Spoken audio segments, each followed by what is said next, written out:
And hello and welcome to the Ales Dandy Please stream. I'm your host, Ales Dandy, also known as Ales, gentleman streamer, the excellence of an execution, the no throne cicerone. And welcome back to stream, folks. Happy Thursday? It's Thursday. I think it's Thursday, right? Yeah, I think it's Thursday.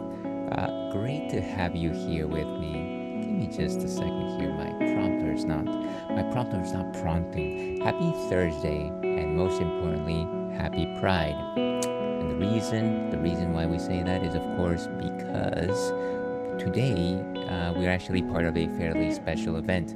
We're actually part of the Fruities Pride Parade. It is an event by one of my stream teams.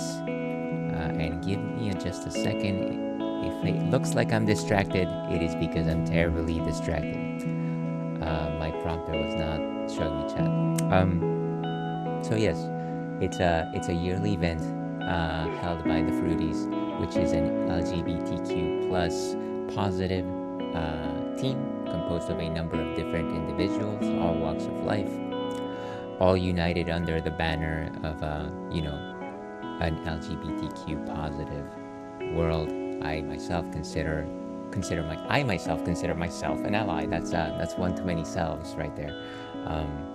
But yeah, I am always honored to be able to, number one, be part of this stream team, and number two, just be able to participate in events like this. Again, I'm nothing special. I'm one of those cis fellows, and you know it's an honor to, at the very least, be prompted, be posited, positioned as a token ally of the team.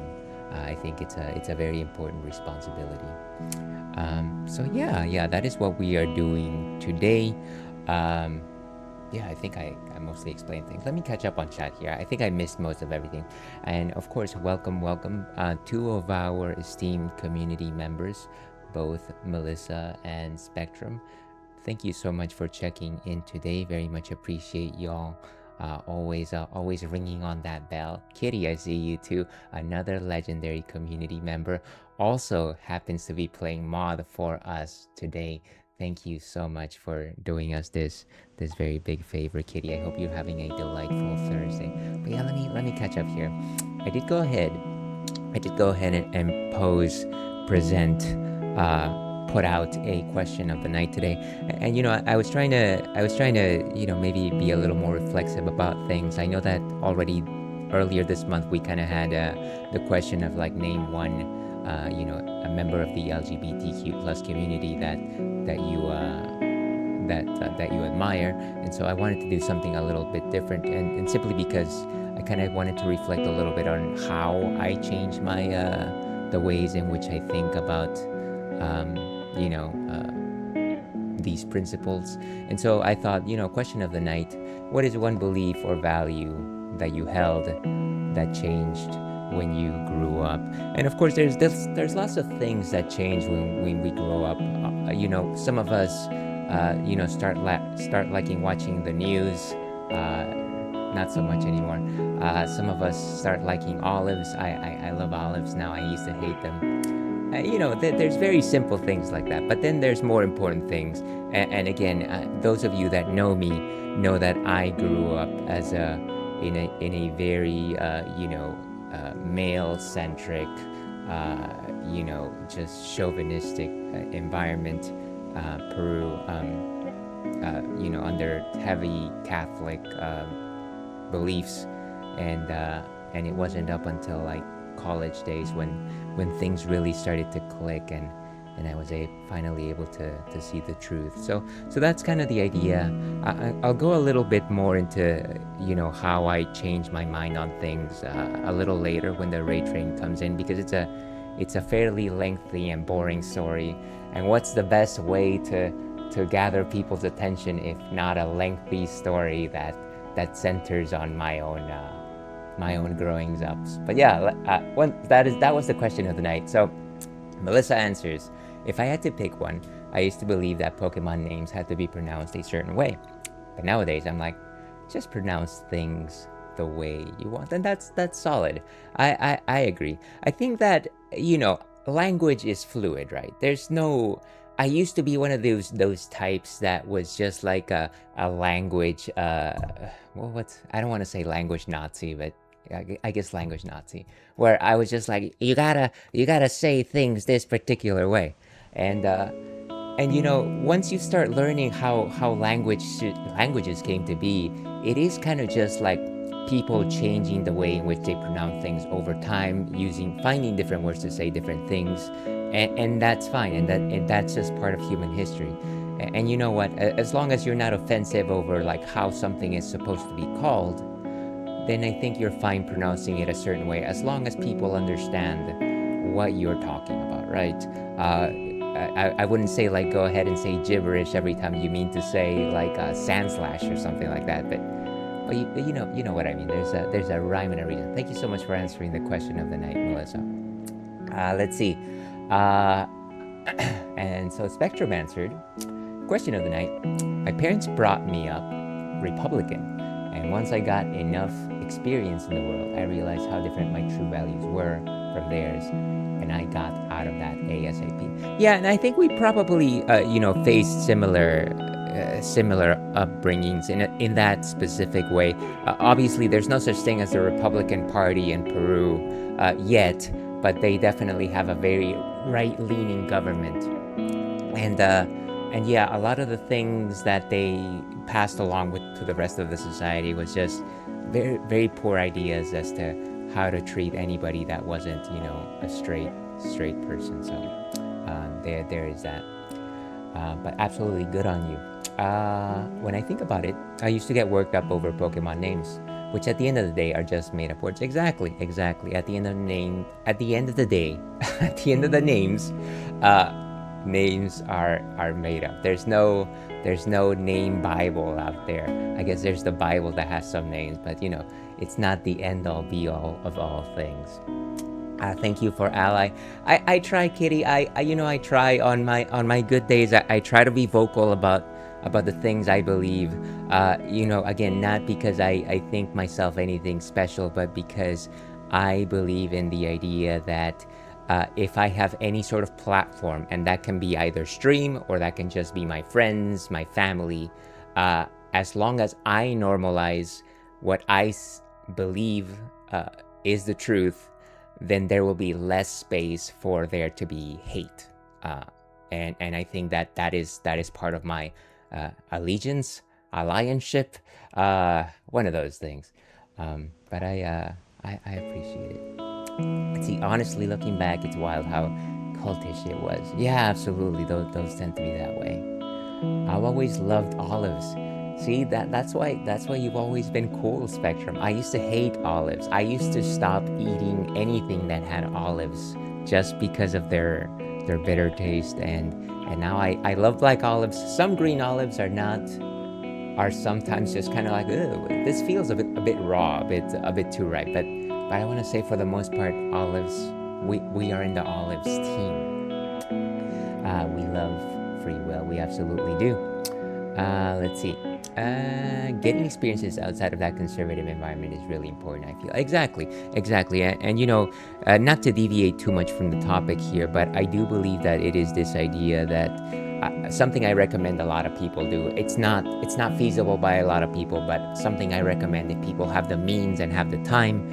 It is just this thought that try and get out there, try and travel, try and meet different people, try and not just be clustered in the same neighborhood all the time, because you're going to encounter ideas that are new, customs that are new, traditions that are new, perspectives that are new, and that doesn't necessarily have to change who you are, but at the very least you start to see that maybe there is something outside of the box that you've been living in. And I think that is important because it allows you to take the pieces that you believe and create who you are.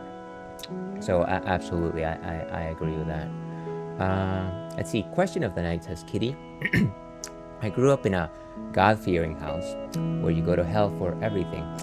Yeah, been there. So although I still have religious trauma and worry every now and then, I now just enjoy life as you should. An example: my mom thought D&D was satanic because of the satanic panic. Yeah, and not that I had exposure to D&D when I was growing up, but my parents definitely did not like anything like didn't allow any like rock music with that mentioned the devil. Not that I was into it or anything like that. But then there was this idea, once again, adjacent parents kind of just echo in a certain way because and not to make this about video games, but there was that whole violence in video games panic, and my mom kind of just cloistered us from every single Street Fighter and such, because apparently it was making my brother crazy, and unfortunately that's what we were led to believe, and it was just not the case. Let's see. Fields. I prefer when they're not canned, though ill be honest. I'm assuming you're still talking about olives. I like that. I wish I liked olives. The spouse's family adds them to everything, and I always pick them out. I mean, that's okay too. The nice thing about olives is that they have this like nice roundness about them, and so it makes them easy to be picked off of things if they are whole. I like to say. Of course, if they like finely chop it up, then I'm sorry, then you just can't. I'm just playing with you, Kitty. And welcome, Magashi. How are you doing today? Great to see you. I love olives. I love olives too. By the way, that reminds me. Let's start getting some shouties out there. Number one, of course, Melissa is part of our cuties stream team. Loves to play cozy games, things like Curvy, things like Mega Man X Star Force. Pocopia was last seen playing Monster Hunter Wilds. Please go and give them a follow. Thank you so much for being here, Melissa. We also have, of course, Spectrum over here, who was last seen playing Stellar Blade. Spectrum, another legendary community member of ours, well-known musician, music producer, focuses on first playthroughs of, I think, fairly difficult games. Go and catch them playing some Stellar Blade. I want to play that game at some point. It's very action heavy. I like it. And of course, Kitty Tobeans, the one and only Kitty Tobeans, fellow Fruities stream team member, loves to play JRPGs, world-renowned Final Fantasy VIII speedrunner, last seen playing Final Fantasy VIII. Go get your speedrunning hats. Go watch Kitty. What was I going to say? I highly recommend. Of course, Magashi, another one of our fellow Fruities stream team members. What have you been streaming as of late, Magashi? The Transylvania Adventure of Simon Quest. Now, is that a new entry into the Castlevania series? I can only imagine, right? Simon's Quest is the second Castlevania game, the one that is slightly maligned. Anyways, go follow Magashi. Has one heck of a sense of humor. Always enjoy being in your presence. Thank you so much for being here today. Okay, let me go back and catch up on things here. Ba, ba, ba, ba. Okay. So let's go back over here. I used to not like cheesecake because it had the word cheese in it. Because I usually don't like cheese, but I tried it recently and it was pretty good. And not to suggest that I had a similar experience, but definitely growing up, I was not a fan of cheese. And the reason for that is because my dad is Peruvian, and he really liked the cheese that they used to make in like the old farms, and it was hard and stinky and very difficult to cut up and yeah, just unpleasant. So I want to say up until like middle school, I did not like any cheese. So I get that, but I love cheesecake too. There are lots of different types of cheesecake too. Exactly. My favorite, everybody knows this. Everybody knows this. I love dulce de leche cheesecake. Nobody knows this, by the way. But yeah, absolutely. I love olives. You are on the winning team, Magashi. I'm just playing. Hope everybody's doing well. I think we're doing okay. And the kicker is that most video games that gather controversy for being unsuitable for children are already rated M. Yeah, exactly. That's why we have a rating system. And I'm not gonna harp on this too much, but once again, yes, I understand that the industry has a responsibility to regulate and suggest what content they're putting out there. At the same time, this is not a complete bridge without parental supervision and just making sure that your kiddos are playing the right things. Don't just assume the scandal is true. Let's see, where were we? I can open a can of black olives and eat them like popcorn. Wow, that is I haven't done that yet, but that sounds that definitely takes some commitment, I think. Let's see, where were we? I'm really enjoying Stellar Blade. The action combat is quite responsive and has depth. Yeah, and I think the couple of times that I've been on your stream, you talked about it a little bit. It does sound like a fairly satisfying action experience. My parents buy their children M-rated games with no second thought. Then they blame the game for being too vulgar for their kids. Exactly. It's just a handing down of the responsibility, and it's not right? It's not right. Let's see. It's a spoof. I met the dev at MagFest. Oh, okay. I'm assuming you're talking about the game itself. I should probably catch your VOD to see what it's like. I hope you're enjoying it though. I'm gonna stop myself before going on a further tangent. You're good, Melissa. This is a chatty stream. We just chat. Someday we'll get to the game. But we love to chat around here. Thank you so much for being candid with us. I've been house hunting and getting my house ready to be sold. Oh, wow. So no streams for a hot minute. Okay, well, best of luck with that, Magashi. The one time that I did house hunting as an adult, it was a nightmare. I hated it, and you know what? Even though we made a good choice for ourselves, I'm still fixing my house because it's madness. You can never get the best place. They're incredibly expensive. Let me not even get on that. But best of luck to you. Best of luck, yes. I'm going to be catching up on some work stuff till the train comes in, but I'll be listening. Yeah, thank you so much, Kitty, for, lurking for now. Any one of you that checked in / answered the question of the night, feel free to let me know about your votes whenever you want. You can put it on chat. You can just DM me as well. I'm going to say that given the fact that we might see a few more folks today, it might be a little difficult for me to keep up, but I will try. I promise I will try. Let's go over here to check out where the leaderboards are for the Viewer's Choice Monthly One Shot. Okay, so Chicory, I was going to say Chikorita. Chicory, A Colorful Tale, is at 28 votes right now. Buying a house is the first step towards spending more money on it. Yeah, exactly. You've got it exactly right. I believe that's changed from a kid to an adult, huh? That all adults have their shit together. No, they don't. They do not. As a kid, it feels like every adult knows what they're doing. In reality, 95% are flying by the seat of their pants with no plan. And yeah, I feel like once I realized that from my parents, I was just like, I better figure this out. Like that feeling hit me so hard when I entered college, and they were just like, well, go study. go study, go be a scientist. And I was like, I think there's a few things that need to be addressed here. So yeah, absolutely. Thank you for answering the question of the night, Magashi. But yes, anybody that answered the question of the night and or did our channel redeem, you're more than welcome to vote.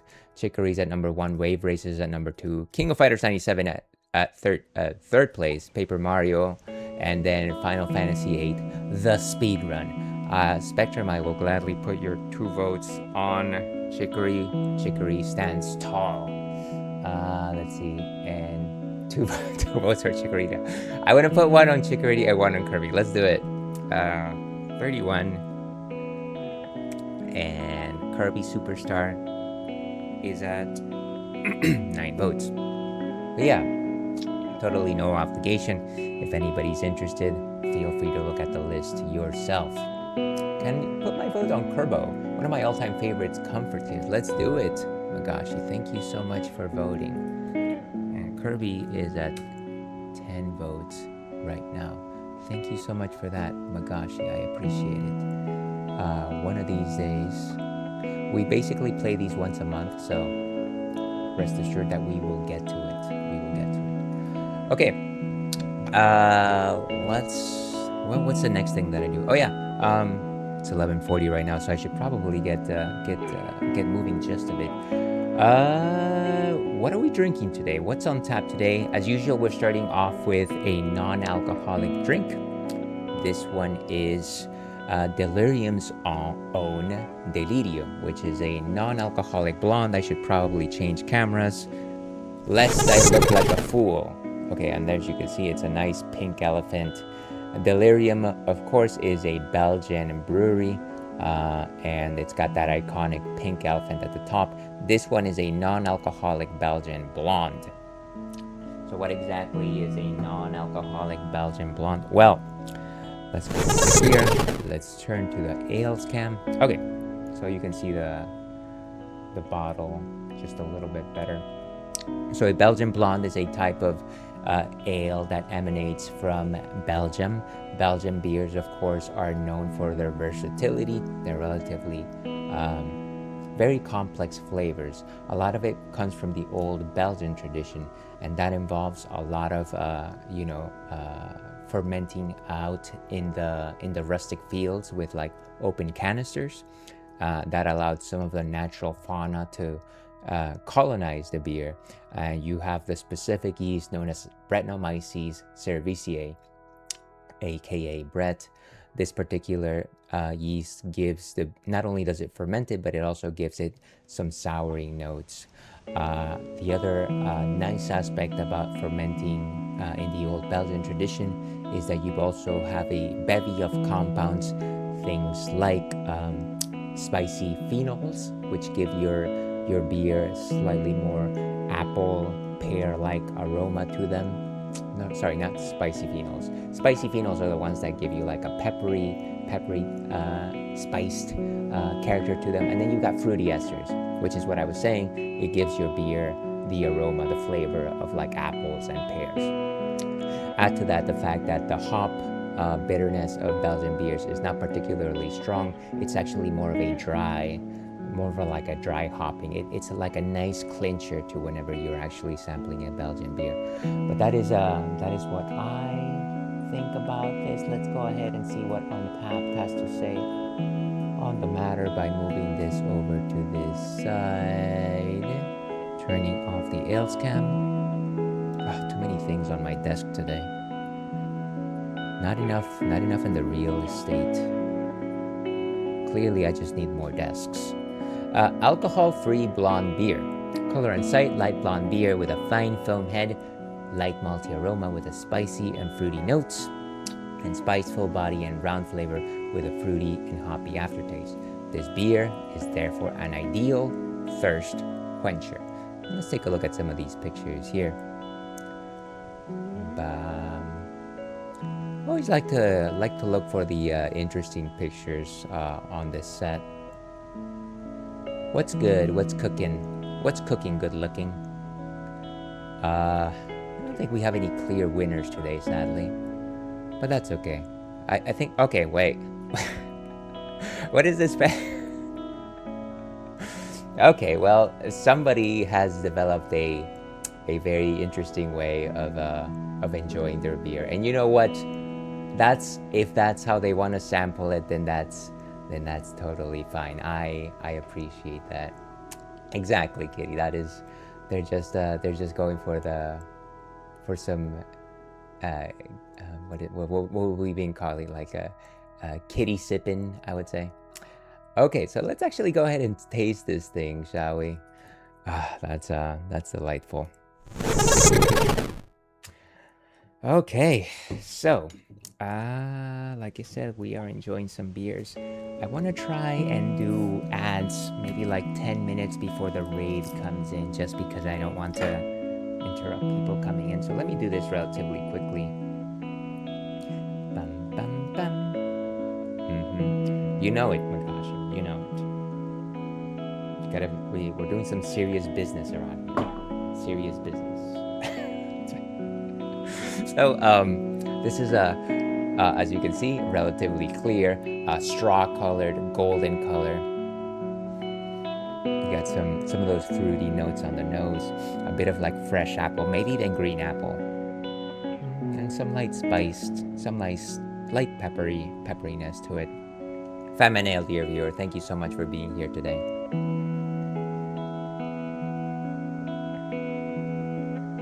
Very robust body, even though it's got relatively light coloration. I want to say it's a rather robust beer. Cheers to you, Kitty. A good spice, a good slight peppery quality to it. I want to say slight tinge of sourness towards the end, nothing particularly clawing or anything like that.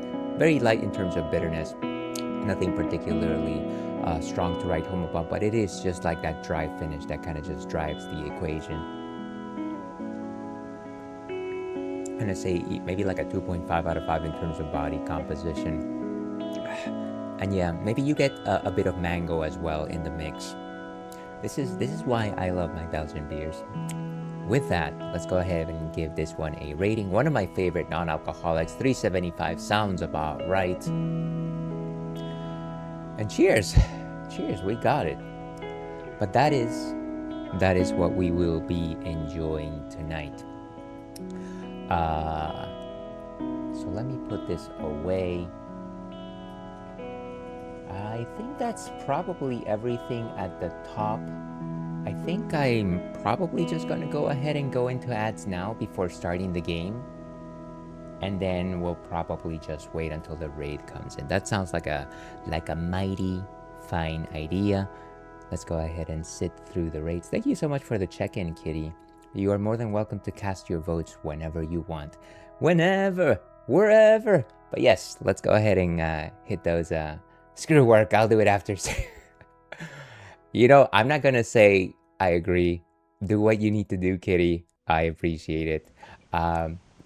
We'll be right back after these ads. Stay tuned.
your friend, and together we'll stop the Iron Hand hose.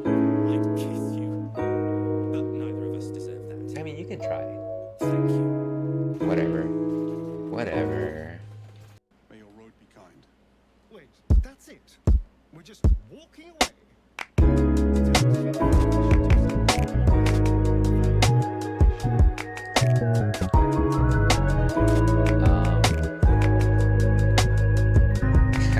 No, I don't want to turn it as stereo. What do you want me to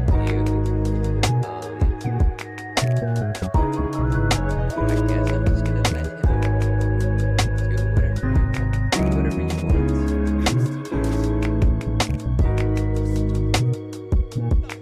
Oh wait, that's not what I meant. Oh dear. Wait, I didn't. Oh dear. How does he have so many attacks? Jeez. Okay, I guess we're in a fight and hello and welcome back to the Ales Dandy Please stream. I'm your host, Ales Dandy, also known as Ales, gentleman streamer, Beer Goggles 21, Mama Ales baby boy, and today we're part of the Fruities Pride Parade 2026. And we are starting off with a completely new game that I have never played before. I found this through the Humble Bundle sale for this year's Pride Bundle. This one is known as Tavern Talk. The idea was that maybe I should play a game that, is just relaxing. And it does suggest a tavern, and I am one that has visited a number of bars and tavern-like locations, so I thought maybe this is the way to go. Apparently it's also just a LGBTQ plus friendly title, in the sense that it features a number of different characters from different walks of life. So yeah, that is why we're playing it today. I hope that it plays to its strengths. Let me actually go ahead and lower the volume here. And thank you for the welcome back, Spectrum. I appreciate it. Your audio is mixed. Yeah. I literally just realized that. Thank you so much, Kitty. Maybe that's a bit better. Let me know if that's okay. Okay. So yeah, Tavern Talk. Let us talk tavern today.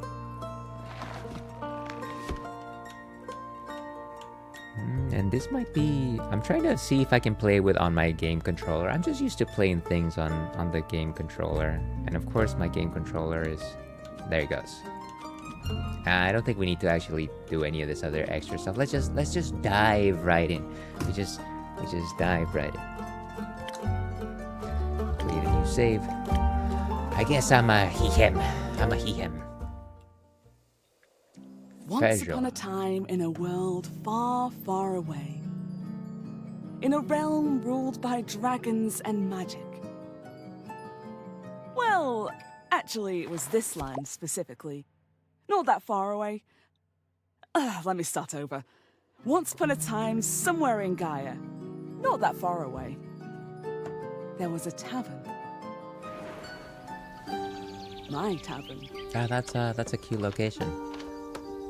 A place for anyone looking for an adventure or a quick refreshment. We do love our refreshments. A place open to everybody. Even jackdaws, I suppose. Even jackdaws. But I'm not just your typical innkeeper. And welcome, Jack. Thank you so much for the lyric. My drinks are hello to you. infused I with hope magic your workday is to going aid well. ambitious adventurers on their quests. To make sure they always return victorious. Big shoes to fill, I know. Then again, what's the worst that could happen? What is the worst that could happen?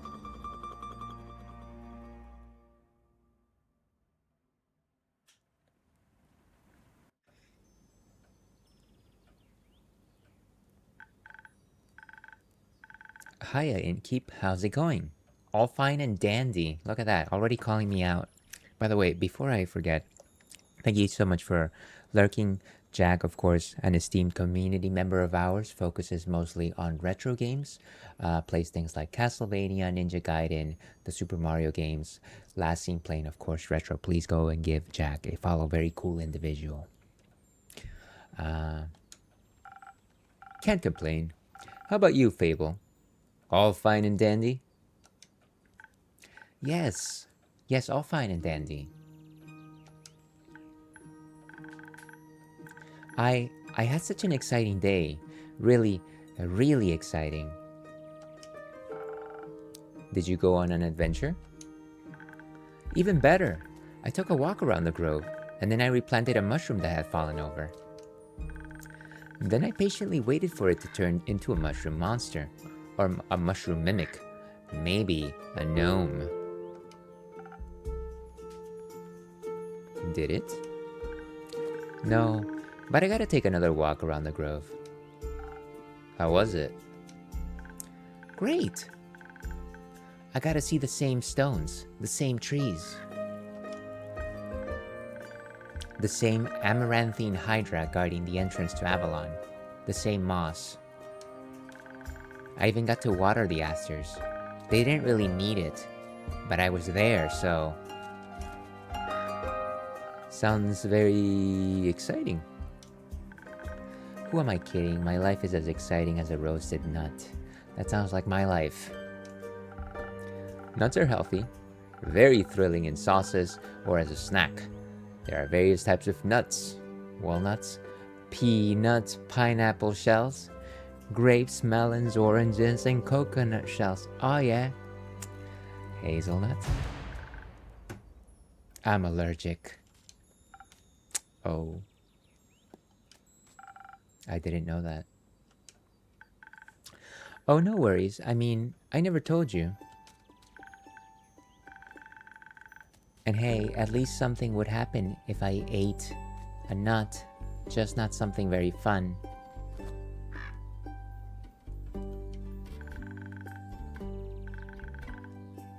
Anaphylactic shock and all that. Does that count as an adventure? No, I think that counts as a mistake. So what you're saying is that you're missing some spice. Oh, right, sorry. Wrong voice. Clearly there's a dichotomy of voices here.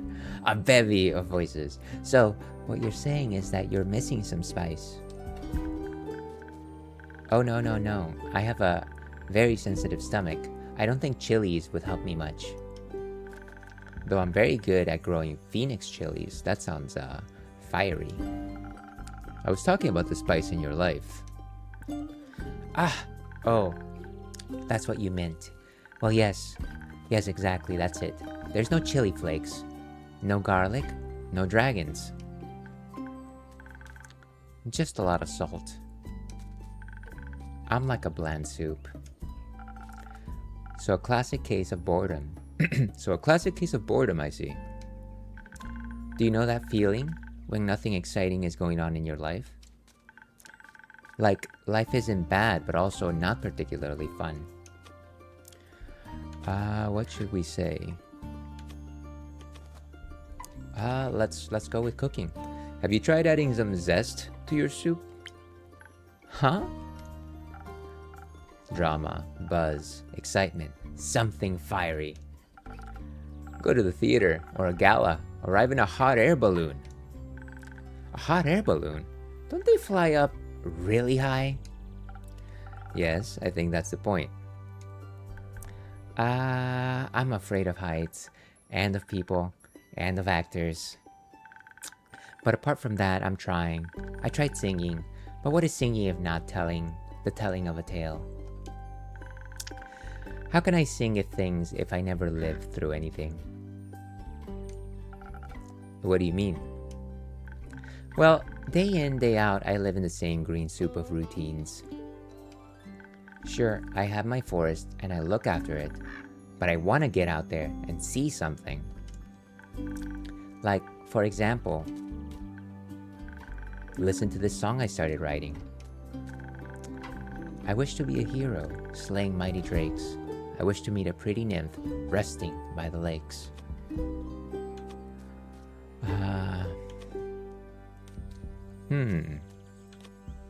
Let's just be supportive. That sounds like a good song opening to me.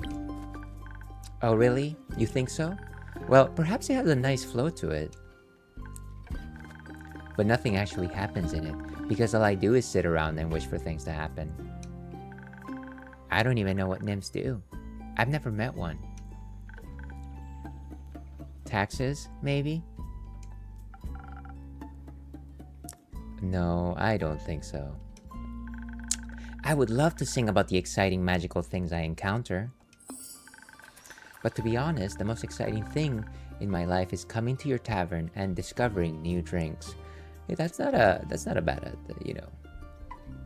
certainly not a bad way to go about life, at least for some time. Not a lot of songs you can write about that. I wouldn't mind a jingle. I'll think of one. Can I mention nymphs? I'd prefer if you didn't. Okay, maybe one day I'll get to offer them their own jingle. In the meantime, can I offer you a drink? Yes, I'd love a drink. The usual. Yes, please. That means a swift strike, in case you forgot. I had forgotten. I didn't want to point that out. Thank you for the reminder, Fable. It's my favorite. It always makes me feel like a feather-light nymph floating on the waves of a sunny lake. Do you want to be with a nymph or be the nymph? Both? But mostly I want a swift strike. Message received. Although, I was wondering, I've been coming to your tavern for so long, and I still don't know anything about how you make your... Oh goodness, okay. Let's, welcome raiders. Raiders! As my good pal Zordon used to say. Let's go ahead and move over to intermission for just a bit. And welcome raiders. Thank you so much for being here. Let's see how much we can stay here. Welcome Silver. Choo choo, the Fruities have arrived at their next stop. Happy Pride and happy Pride to everyone. Magashi, welcome once again. Riz, thank you so much for being here. Kitty, of course, thank you so much for popping in with the train. Bloopies and Rupees, I love that name. Thank you so much for stopping by.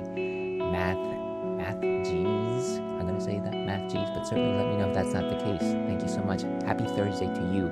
Riggs Wreck, love it. Thank you so much for stopping by with the train. Kana, thank you so much for the raid and being part of this amazing event. How are you doing today?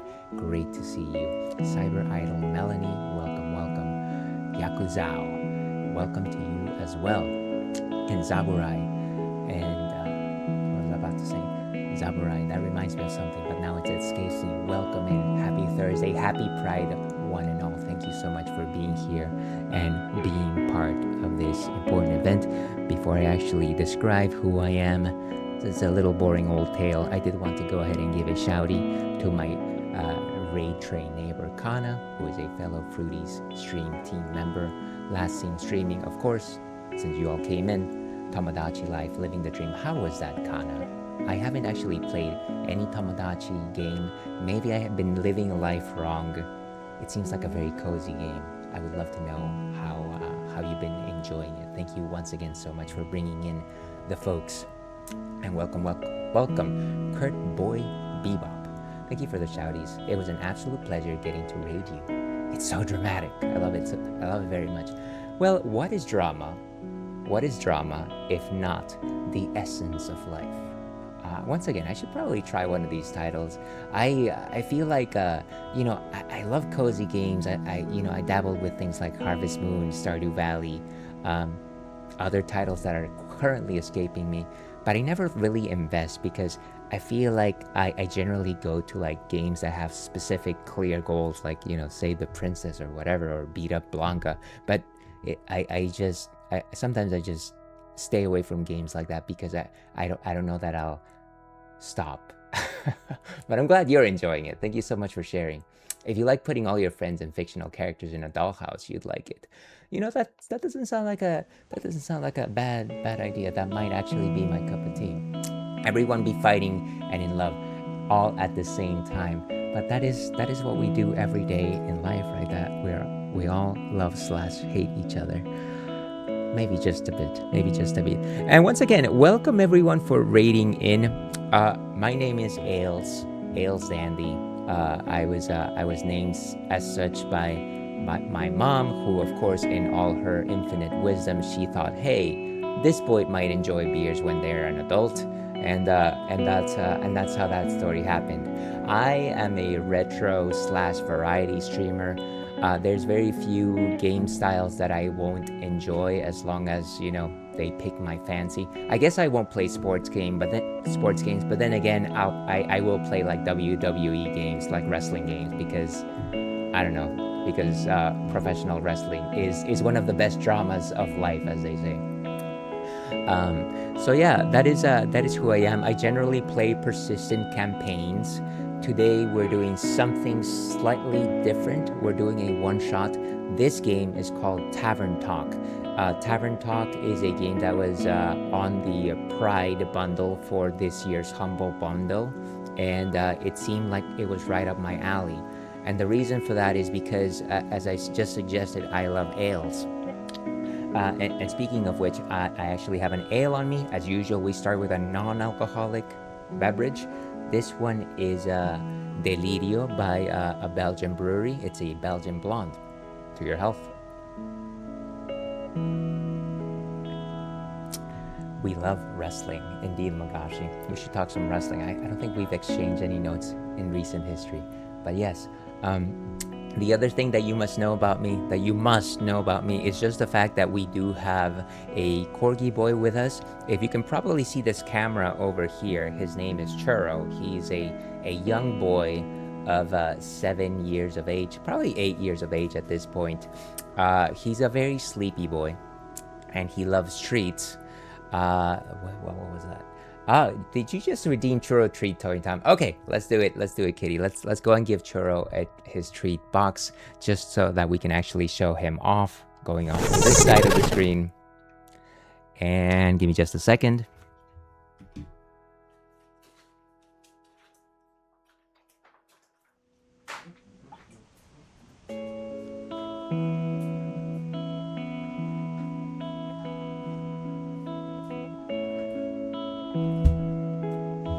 And there he goes. That's one of his favorite treat boxes. It's the pizza treat box. Again, Churro is my corgi boy of 8 years of age. He's been here with us since we started streaming. Always one of our friend indeed. He loves treats. So if you ever want me to give him something a little extra, feel free to do that through channel redeems. So yeah, that's who I am. Now, as the reason why I'm part of this, Fruities Pride Parade train for Pride Month, I consider myself an ally. I am nothing special. I am who I am. I used to not be this way. I was actually very conservative. I actually grew up. I was born in Peru, under very conservative ideals, very strong Catholic beliefs. In fact, I have a little write-up that I did. Maybe it might help explain myself just a bit better. Put it over to this side. Otherwise, I'm not gonna. So while you all enjoy Churro, I'm gonna just go into a little bit of just who I am and why I think allyship is good. Let's see this. So I grew up in Peru. As they know, the land of alpacas. As you all know, South America can be a largely conservative continent. It's a country whose national religion is Catholicism. I don't currently see myself as an active Catholic, but I do think some of the principles that I did learn did guide me to this day and do help me connect with my family. That's like kind of just a small level of spirituality right there. Hold on a second, let me see. I got Kitty into it. We watched the big shows in Discord. Really? Wow, that's excellent. Kitty, we got to talk some wrestling too then. I'm going to lurk for a bit and get some food, but churro my Corgi King. Yeah, please enjoy your lurk, Kana. Take a break, please. Have a great time. Once again, thank you so much for being part of this event. Let's see, very cute. Happy Pride Ales. Welcome, Emmy. Thank you so much for being here, and thank you so much for once again being one of our mods for today's event. Allies are important too. Thank you for saying that, Magashi. I just don't want to in any sort of way, take any of that spotlight. I just feel like in many ways I have to make amends for the person that I used to be. So as I was saying, my family did raise me to be Catholic, a good Catholic boy. I had many cousins that were similarly aged. I was baptized, did my first communion, this and that. And nothing about my religious upbringing suggested a way in which I should perceive queer people, but all examples of family that were presented to me were presented in the context of a heterosexual relationship, as you can imagine. And I want to say that my first exposure to negative thoughts against the queer community came from listening to my other family members, which was, very discouraging. But of course, I was taking my cues from them. So why would I assume that, this was in any way wrong? Oh, thank you so much for the follow. I appreciate that. Follows are anonymous. Feel free to speak your piece or forever hold your peace. I like the way that sounded. I didn't mean to say that, We are off! but I liked it. Thank you so much for that. And happy Pride to you. Allies are what help make our queer voices be louder. I do believe that. I think that is important. Just ask Bad Vibes Bussy. He's the loudest ally there is. I do not believe I have made their acquaintance, but I should probably look them up. I was also raised Catholic. Yes, so you probably know some of this stuff.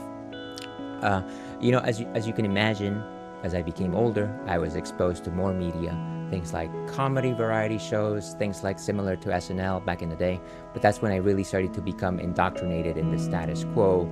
Men in drag were played off for laughs, and that was, the extent of what they were depicted at. Everyone in my family sort of consumed the same media. Let me try and skip. I did write a whole bunch of fluff, and some of it is just it's gonna just not worth it. I went to a private Catholic school for my first few years in elementary school, blah, blah, blah. I finished elementary school in the States. That's actually when I moved to the States, and I grew up in Miami, Florida. And there is a healthy Cuban population there. I want to say that that made the transition simpler. But I want to say that because it was a Cuban community, I want to say that it's also just a male-centric cultural system, and so I wasn't able to escape or gain any more perspective into the way things really are. I love your story. Thank you for sharing it. I appreciate it. I'm glad that somebody appreciates this little corner of nonsense of me. I feel like I gave the same spiel last year, and by the time I finished, I can only imagine people were just like, "What are you doing?" So I'm kind of just trying to be a little quicker today. So I want to say that middle school was probably the worst time of my life. Middle school in Miami hype indeed, Magashi. I was soft-spoken, I was shy. I categorically never spoke to girls. I didn't. It's crazy. Or women, other than my teachers. But these were the days when you were supposed to show your newfound masculinity, right? Right in the middle of puberty, this and that. You were supposed to talk with boys about what you said, the girls that you liked, and what you would do with them, which again, ridiculous. And I didn't understand why I was different, right? I didn't want to talk about that stuff. I want to talk about video games and toys and things like that. Of course, I did enjoy the company of girls, but I would never admit it because I was just shy about that, and I felt like I was made the lesser because I was that way. And because this was the currency in which boys dealt, I was mocked, scoffed at, insulted, and identified as gay. That was just a slur that people would use back in the day, and I was bullied for that, made fun of by roaming groups, and some other unpleasantness, which again doesn't necessarily need any particular platform. But I want to say I was a relatively smart lad. I had a good standing in terms of like grades and things like that. And the instances where I had to deal with my oppressors became far less frequent as I began moving into more like advanced classes and things like that, which was, I guess, a lucky break for me. I found safety in my group of people, but I don't know that I ever shook my prejudices. I want to say by the time I left to college at the University of Miami, I was very curious when I met the first openly gay person who introduced themselves as such, who was also Hispanic. And they were a friend of a friend, and the latter would often bring us together in conversation, which was nice. I think they were also like a solid ally. I asked the soft questions, dumb things like, when did you know? Like, I was just curious, right? But then, I'm sure they were like, oh, here we go, sort of thing. Ultimately, I thought that they were really cool and open about who they were, and an incredible sense of style to boot. Definitely loved their style, the way in which they dress. I probably still take some of my cues from them to this day. By the way, I'm pretty sure Churro's finished with this thing, so I'm gonna switch cameras over here. Just to see me sweat under the wire here. I also met a dear friend in college, someone that I still consider one of my best friends to this day. She was a year younger than me, also Hispanic, very smart. I was still very much a quiet person and introverted at that time. And even though she was very forward and aggressive in personality and very physical sense, kind of just like she would push me like Elaine in Seinfeld all the time, we somehow hit it off, and we would spend hours playing Yu-Gi-Oh, discussing music, this and that. She was already seeing someone, so even though I may have had feelings for her, it wasn't ever supposed to be, and I made my peace with that. Eventually, she got married. She actually had a child, divorced, and all this within a couple of years. I definitely wish, in my eternal wisdom, that I would have been a bit more of a support to her, just as a friend. Sadly, I was dealing with my own first relationship by that time, and so all of my wires were crossed back then. I had absolutely distanced myself from her, and then when we finally found each other again, she told me that her husband had not been good to her, but that she also realized that she had been a lesbian all along. She finally discovered, she came out, and that she had been in denial. What she said made a lot of sense to me, and I was very happy for her, though that little piece of my heart did say, dang it, why did I write that? I never actually had it. Okay. So yeah, I was very happy for her, and like I said, she's one of the people that kind of started to shape my idea as to the LGBTQ plus community. I want to say that things continue to evolve in that way. I met a few other people, and I don't really think I need to go through every single individual that I met, but certainly she had a very strong impression. And I want to say that things only changed for the better once I moved to California. Once I joined Twitch, it gave me more exposure to different people.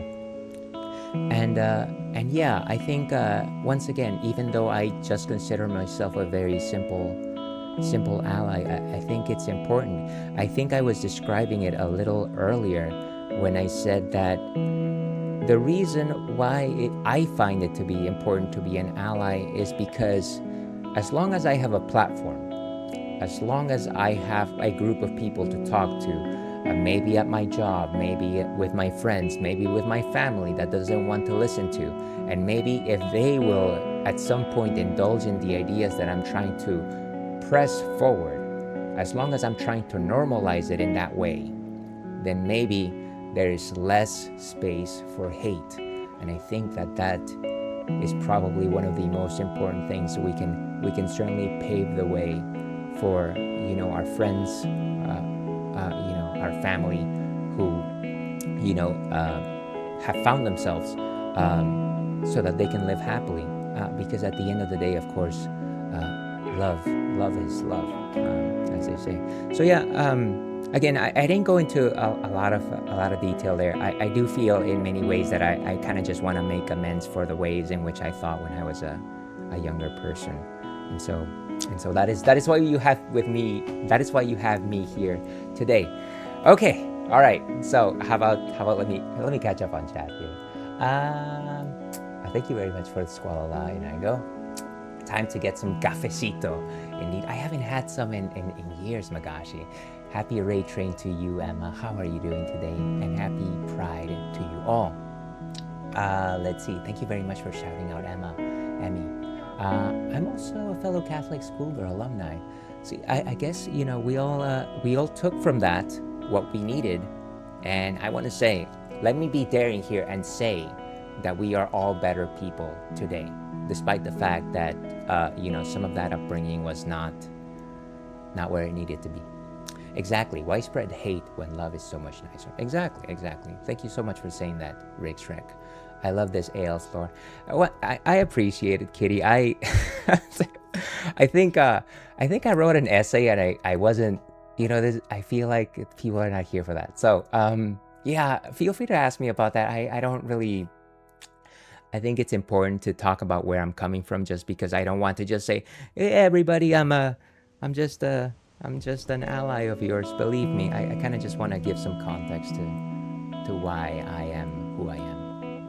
Also, hearing you say "love is love" reminded me of a comedian saying, "I'm mad at you gays because as a female you reinvented live, laugh, love, and we girls needed that." That is delightful, Kitty. But yeah, that is important. But yes, that is who I am. That is why we are. That is why we're here. Let's play some Tavern talks. Let's lighten the mood just a bit. Let's go to the live screen. Thank you so much for indulging me through my TED talk. Goodness. Okay, so we just met Fable. Fable wants a swift strike of a drink. For those of you that missed it, of course, Tavern Talk is a D&D kind of like innkeeper simulator where you meet all sorts of different people from different walks of life. They're all fantasy based, and I believe, according at the very least to the Steam store, that it's supposed to have like good representation of the queer community. That is as far as I know. I feel like this is a nice cozy game that we can just chat in case we want to chat.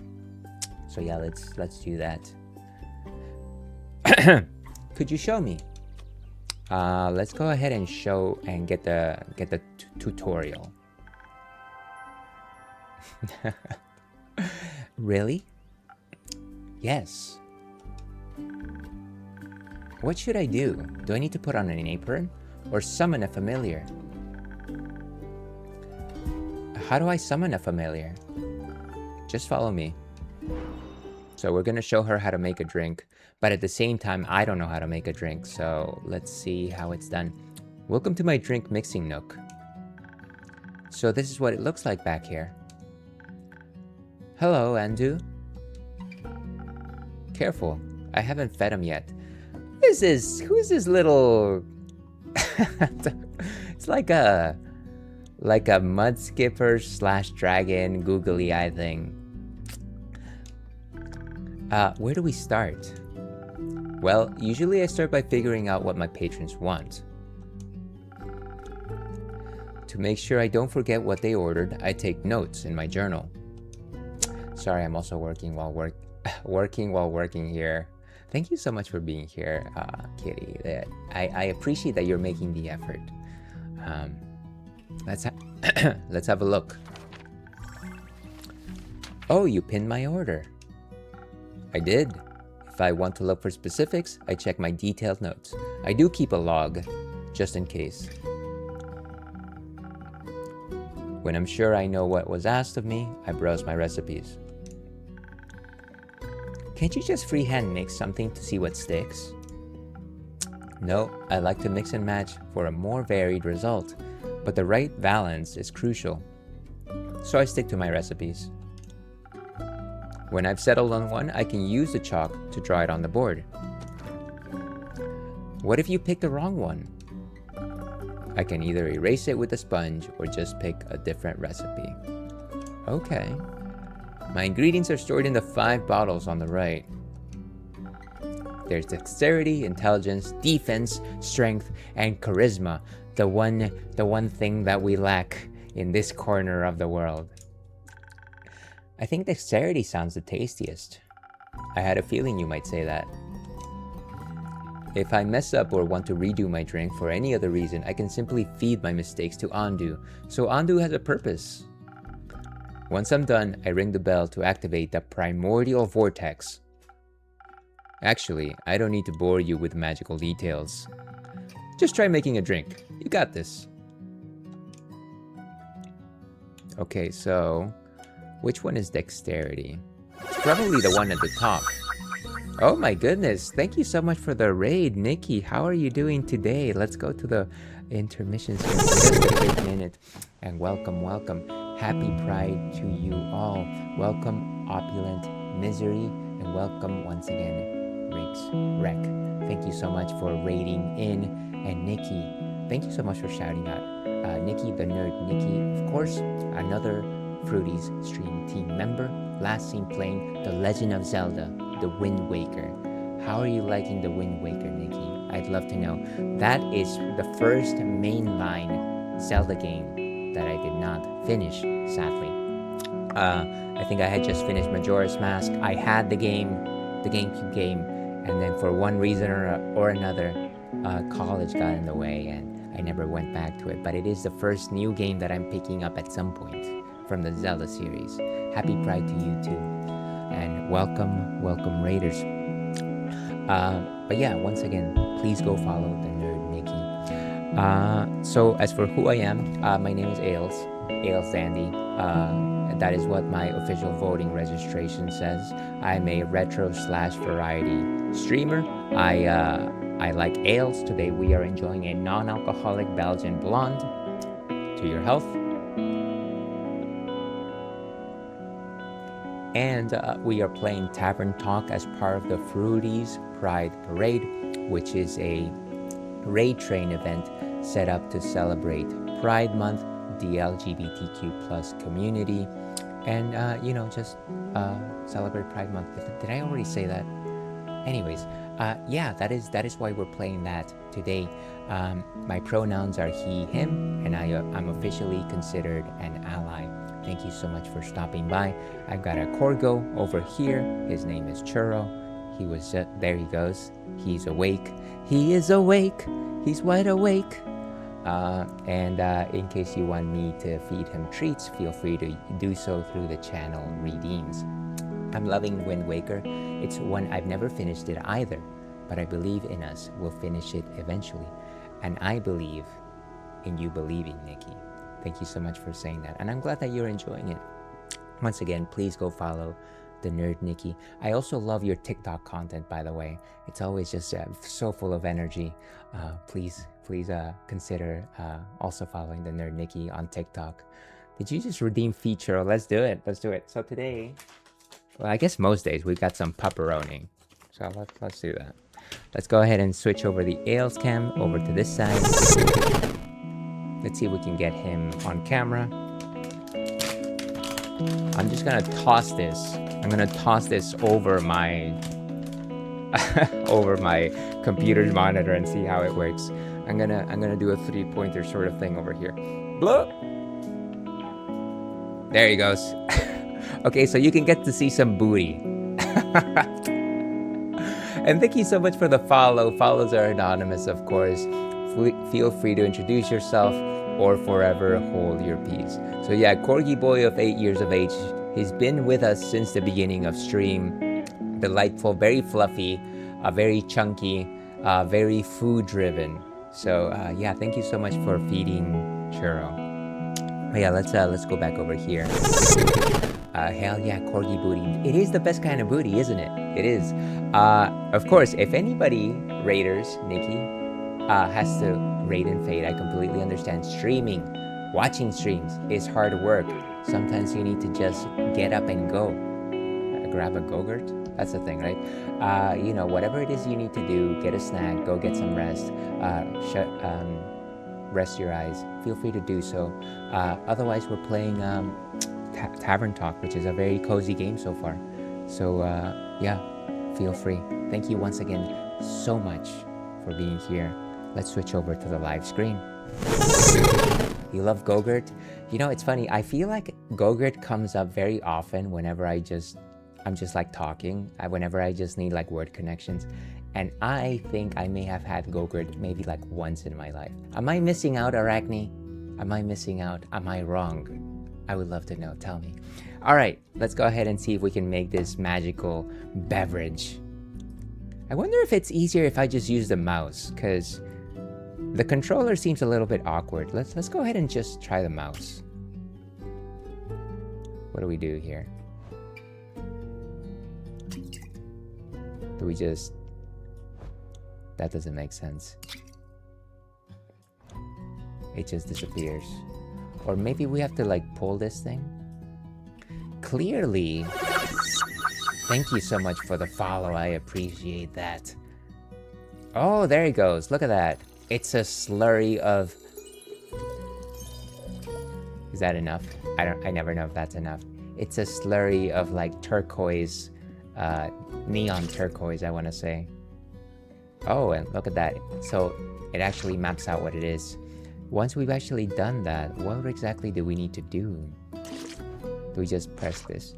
This is not the right drink. It has to be the recipe. Okay, where's the recipe? And that's the chalk. Pause, continue, blah, blah, blah. Oh, here's the recipe book. There we go. But yeah, once again, thank you so much for the follow. Swift Strike. Okay, so it's mostly speed. Then we need a bit of... What was this? Like strength? I think it was strength. Or I think this is charisma, actually. And then very little of this. We need a little more shield. Be a leaf on the wind with Swift Strike. This must-have for any dexterity-devoted adventurer grants you agility, speed, and remarkable accuracy. Oh, and a tasty drink. With an order this delicious, you'll exceed any dwarf's kill count in no time. So let's go ahead and draw the recipe. Okay. Oh, this is nice. This is nice. This actually helps us out a lot. Let's go with whatever this is. Purple. How's that? I think that's good. Do we need a little bit of this other one? I think this might be charisma.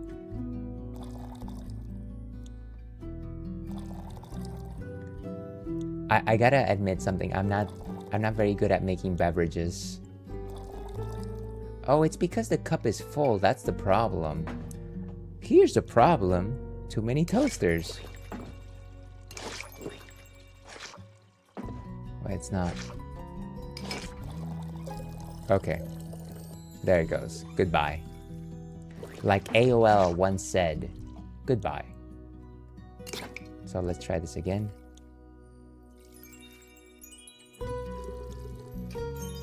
Okay, so maybe that's enough. Then we try some of this. And then just a bit of this. Swift Strike. Okay, nice. So now we ring the bell.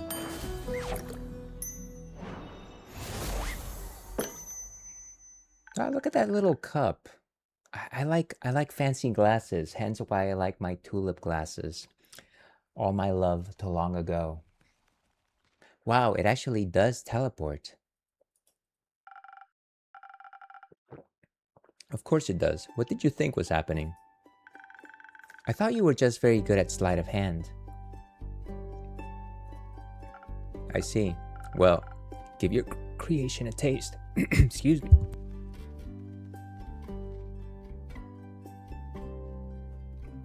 Okay, so she'll taste it.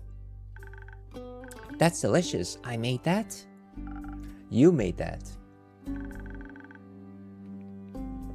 Thank you for showing me the ropes. Thank you for your enthusiasm. These adventures you dream of, aren't you scared they'd be the end of you? Maybe, but how would I know if I never try? Do you actually want to try? Well, yes, I want to tell great stories, but what? Never mind. Oh, new person. It's like a shadowy figure. Some kind of stealth. Like a bandit, maybe. Like a bandit Keith. How can I help you? A drink. For you? Right. What kind? Drinkable. Very specific. Thank you. How about a spoken heart? Some charisma couldn't hurt. Sure. Whatever. Okay, let's go and make some spoken heart. So there's the order. Oh, so this actually shows you how much you need of everything. So 3 of these and 1 king. Spoken heart. Sweet and sparkling in taste, the spoken heart will bring your deepest feelings bubbling to the surface. Your newfound sincerity, confidence, and many heartfelt words will work wonders in boosting your persuasive abilities. A charismatic boost, great for bards and emotionally repressed individuals. Okay, so we've got most of it is charisma and then some strength. Draw a recipe.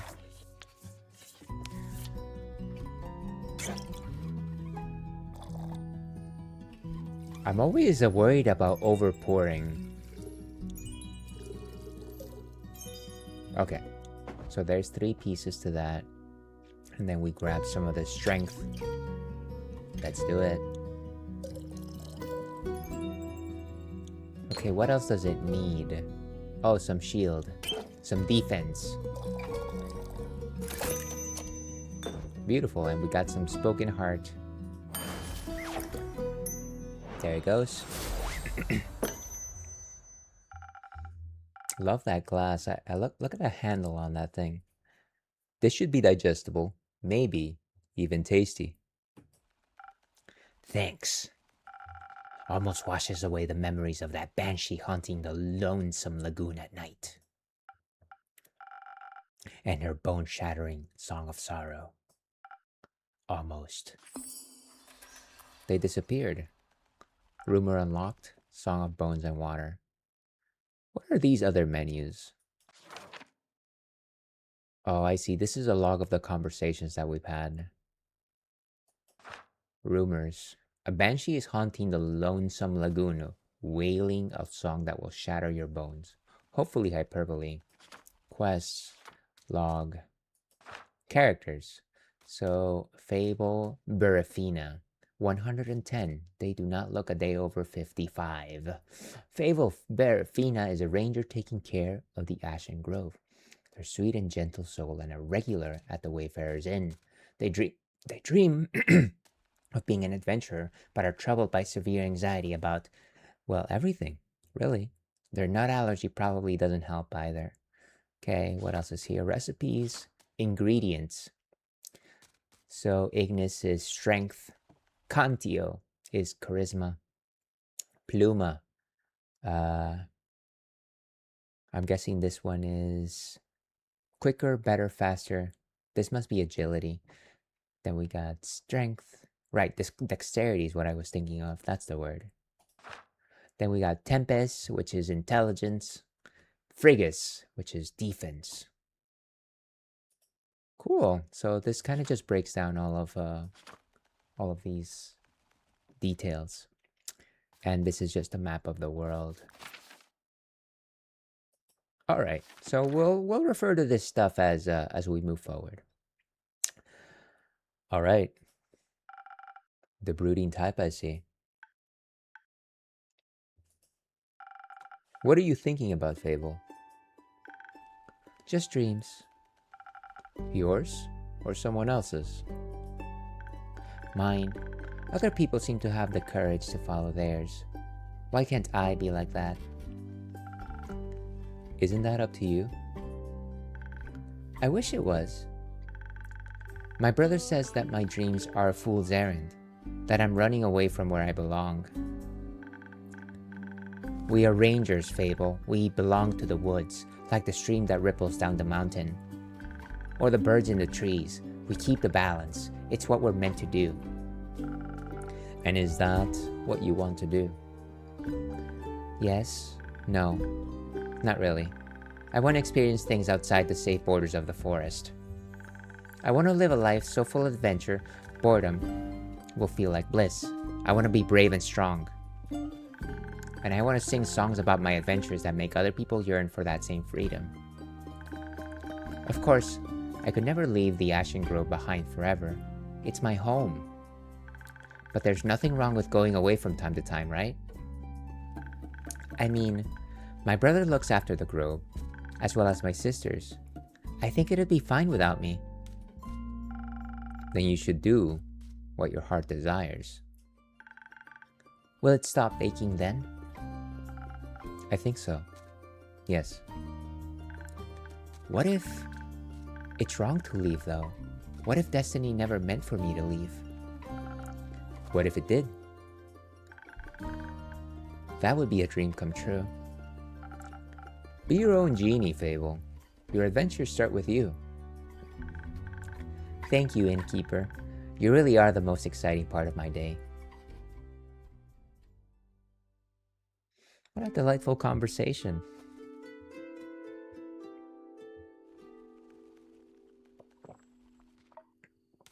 Oh, wow. What a presence.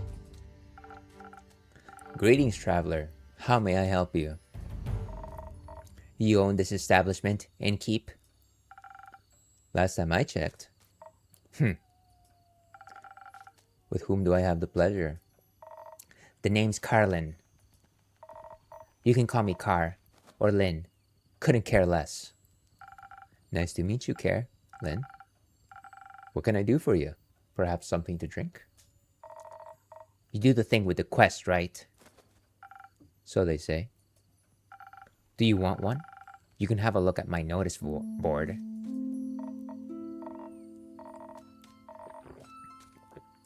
No. No quest for me. But I may have one for you. Or your notice board. Tell me more. Tell me more, tell me more. Heard of a werewolf making trouble up in Tregerin, terrorizing farmers, tearing sheep apart. The whole program. A werewolf? That's news to me. Listen.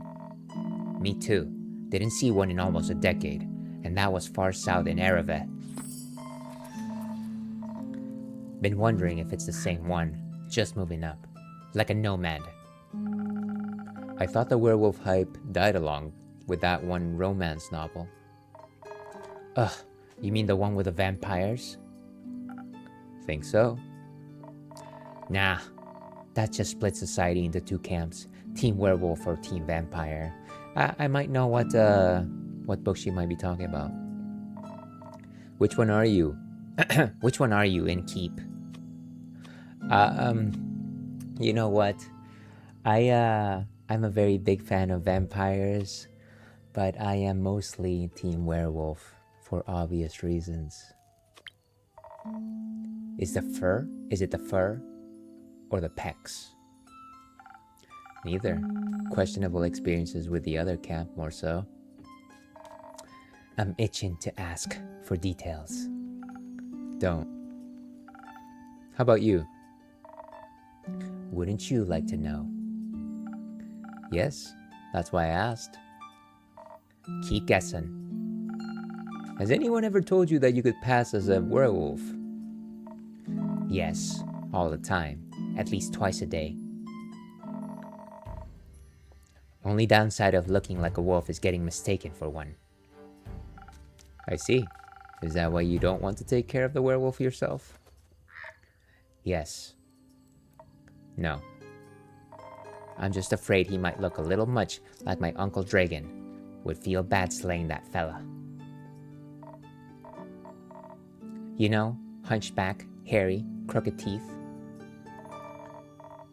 Is that werewolf or just Uncle Dragon? You can't tell. Same fate befell Aunt Olga. I'm sorry to hear that. Nah, that hag had it coming.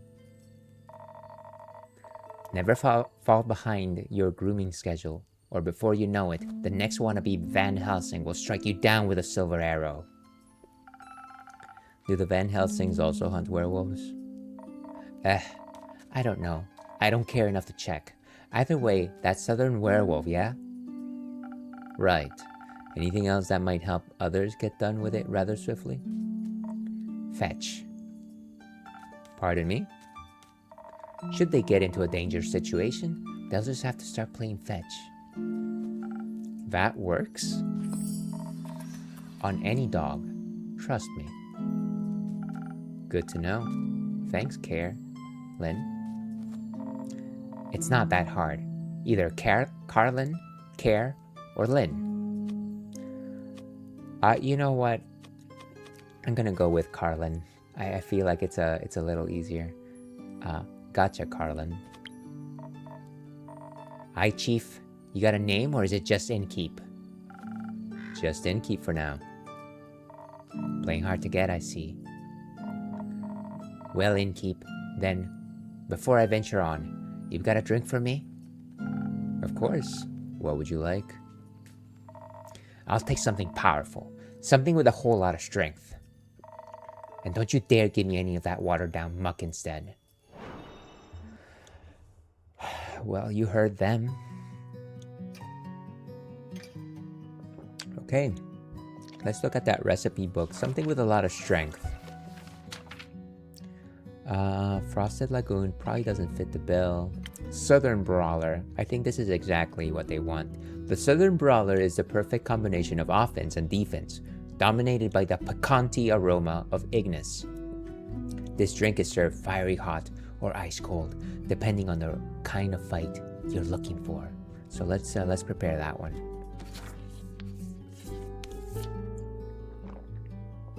You know, I like the fact that this game actually simplifies recipes into these 5 components. It actually focuses a little less on the mixology and a little more on the conversations.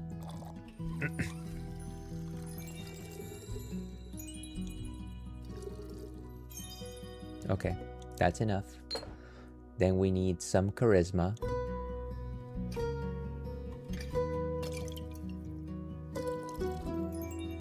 Nice. And finally, we need some defense. Beautiful, we got a Southern Brawler on our hands. Wagario! A drink with 0 water, as requested. I mean, everything has water, come on. Not bad, just what I was craving. Thanks. Where will you head from here? Haps back west. Though the Ashen Grove. Got some business to take care of.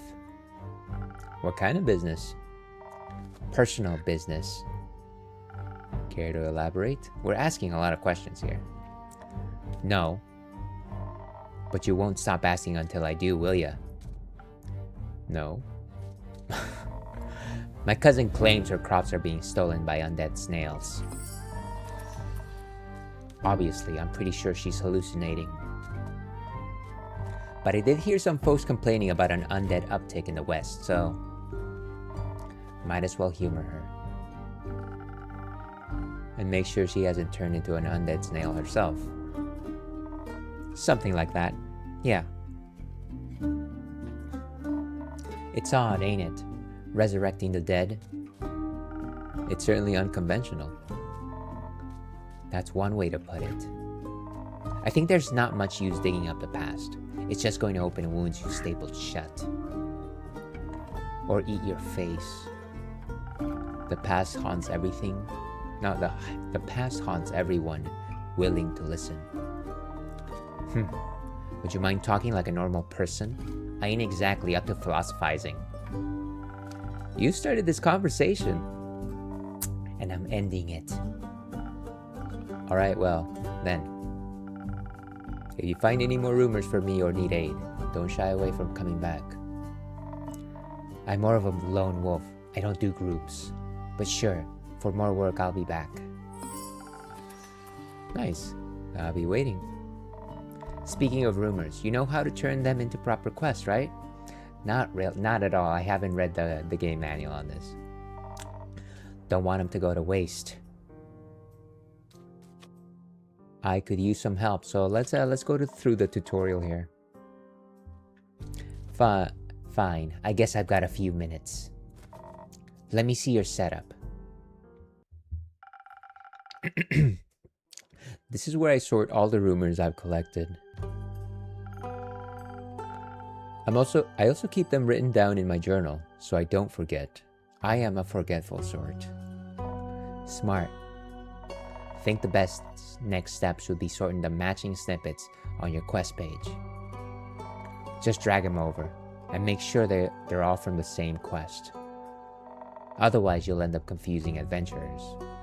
Once you're done, select that quill of yours, and it'll be written up. Got it? Got it? Thank you for your help, Carlin. Put it on my tab. That's not how that works. Good night to you too. Alright then, let's assemble this quest. And Kitty says, this game reminds me of Valhalla. I have never heard of that game. Is that similar in which you chat with adventurers? Yeah, I don't think I've heard of that one. It sounds very futuristic from the way you spell it, though. So, new quest. There's a werewolf that's roaming, a threat to villagers. A werewolf's secret weakness is playing fetch. This one is about undead. This one is about the werewolf that was previously seen in Erove, southern town. And then there's a banshee. So there's 3 of them that connect to the werewolf. So let's go ahead and plot them here. So Carlin is a Vuka-kin, which I didn't know what that... I'm guessing it's like a wolf humanoid sort of thing. Sort of person. Werewolf secret, and then the werewolf. And then we write this up. A werewolf on detours. A reticent Vuka-kin passed by the Wayfarer's Inn, reporting a werewolf making their way up to Tregerin from Erove. They pose a potential threat to both helpless sheep and the villagers. Apparently, werewolves love playing fetch. Who knew? Are you brave enough to take on this quest and save Tregerin from this werewolf mayhem? Signed, Innkeep. Great, so it's posted, I would assume. Let's see. It's a pixel style game that's all about talking to the people who attend the bar you work at a game title. And you make their drinks, hear their stories. That sounds like a delightful time, Kitty. I love pixel style games. I love a number of styles. This one is actually very charming. Maybe I should look into that one as well. I do like to just chat. If it is not obvious, I love to just sit down and chat. Okay, Act 1, The Wayfarer's Inn. Prelude to Bravery. 58th of the Wake. Let's go ahead and start the day.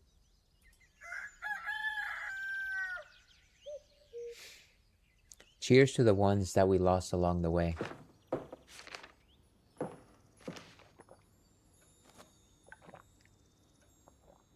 And it's Fable again.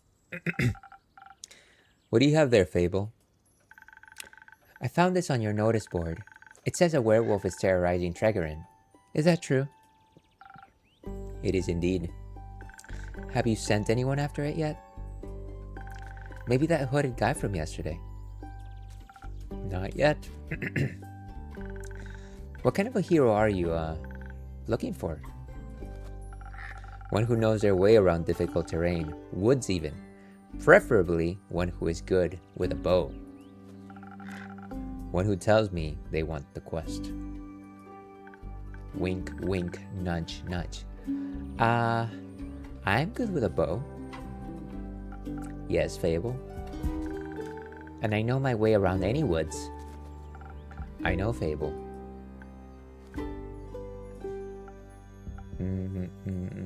Ipso facto. And maybe I want the quest. Just maybe? No, not just maybe. Since yesterday, all I've been able to think about is you telling me to follow my heart. And then I step into your tavern and the quest practically jumps out at me and I think, hey, there's a start for an adventure. It's a near forest. You know forest. You live in a forest. And werewolves are basically just normal wolves, but slightly scarier because they're also human. But you've talked to humans before. And you got silver arrows for your birthday last year and they're just collecting dust in your room. And I thought I could ask you if anyone had taken it yet. And then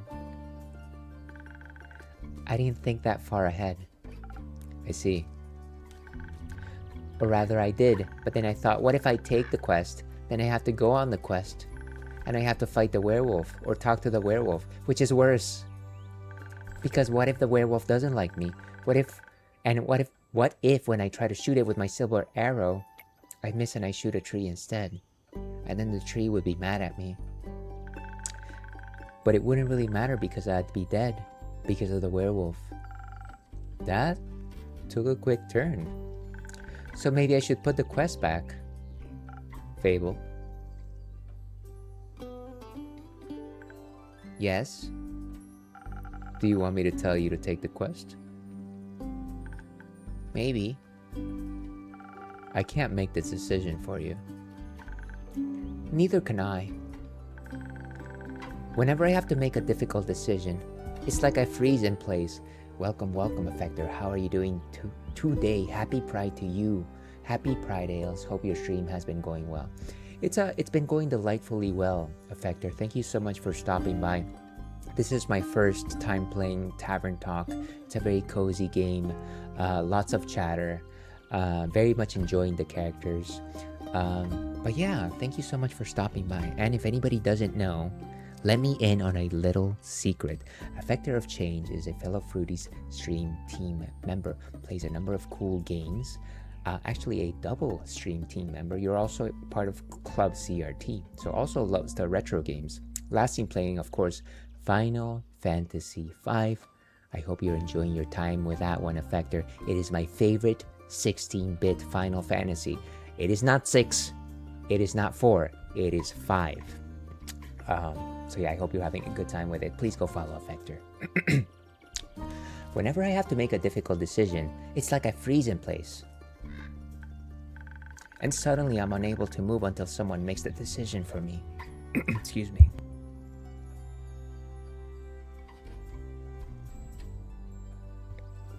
Sorry about that. Like a slime, a frozen slime that can't move. I've met slimes less anxious than you. You've met slimes? My tavern is open to everyone. That is the type of business that I want to open up when I retire. Maybe like I always have this conversation with my friends. Side tangent here, but the day I retire, if I have unlimited funds and I am able to retire, and somehow I have enough money to like open up a business, I would open up a pub, but it wouldn't just be a regular pub. It would be a sports pub, but it also wouldn't just be a sports pub. It would be an anime sports pub, in the sense that the pub would just have a number of memorabilia for like all the sports anime that I enjoy, like Captain Tsubasa or like Kuroko's basketball, or what's Haikyuu, or yeah, all the good ones. You know what I'm talking about. Let's see, 6 is my fave, but I'm enjoying doing a 4-job fiesta run. Nice. Okay. Well, I hope you have a good set of jobs. I feel like I should, every time that time of the year comes up, I always say I should do the 4-job fiesta, because it's been a while since I played 5. And then I always just forget, but I should just follow up on that. OMG Ales, I want to start a burlesque bar. That sounds really good too, kitty. Let's do it. Let's make a what do you call it? Like a pack right now. You open up your burlesque bar, and then so we have like a joint thing, a sports anime by day, a burlesque by night. You know what? I think that would work. I think businesses have done that before. So Let's cook that idea just a bit more. My dream is to run a board game cafe shop, and that would be lovely. That would be cozy. That would sound delightful, Effector. Please, if you ever end up opening that, let me know. I will buy an airplane ticket and get over there. My tavern is open to everyone. Oh, right. What do slimes drink? Water. More slime. Bones. You sell bones? Only to slimes. Maybe you'll be able to add my bones to your menu soon. You'll just have to pick them up from the forest floor. I think I'd have a hard time convincing a werewolf to give up free bones. Why are you so anxious, Fable? In general? I think answering that would take up more time than we have to spare. About taking the quest, it seems to me that you want to take it, but you're trying to talk yourself out of it, it said. Oh, well, I do want to go on that quest. Werewolves may not be the best muses, but it would make a good start for a song, right? The prelude of an epic, fable, the protector of the woods, the world, the worms. The worms? They seem like they need protecting. But every time I think about embarking on a quest, and I start to think more deeply about what might happen, all my bones start to shake and I feel dizzy. Is there something making you feel like you might fail? Let's see.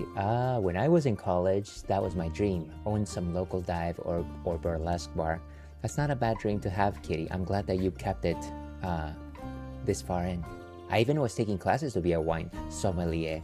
Wow, that is awesome, Kitty. I know that is actually something that is still accessible to you if you ever, if you're still interested. I have not thought about being a wine sommelier, but I have thought about becoming a beer cicerone, which is basically the beer equivalent to a sommelier. Dream big dreams, absolutely. Is there something making you feel like you might fail? Aside from the bloodthirsty werewolf? We don't know what it's thirsty for. It might prefer orange juice. It might. Well, heroes have history, right? Great feats they can look back to prove their bravery. And the ads are calling me, sadly. Gotta wrap up this conversation. Inspirational adventures that remind them of the light in the dark. I have the opposite of that. Great mistakes and epic regrets. Like the Mary Morgan incident. Or my first encounter with the Amaranthine Hydra. Or the reason why nobody wants to spend time with me. You know what? We need to pry a bit more into what exactly is holding her back. But we're gonna have to go ahead and take this ad break. So, we will be back with more tavern talk and with more of the Ale Sandy Please stream in, I want to say, 4 or 5 minutes. So stay tuned. Hope to see you there.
the movable ones are always kind of a challenge, I think, because I kind of just go for like the middle of where it might land. So right here, the piranha plant, I feel like the middle of it is somewhere between the heart and the ruby. We're actually closer to the ruby if we're actually thinking fourth dimensionally here. What? The crane actually knocked over the piranha plant? What is this ragdoll physics that we're having right here? Okay, so the trick here is to make sure that I run when I get the chance. Waiting it out. Maybe a little bit further. Start. Heal my crack.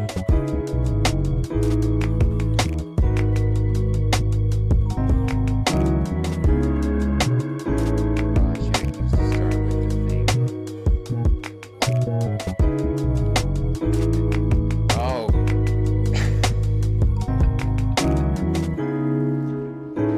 Oh, nice. Okay, one more to go. Ooh. Boom.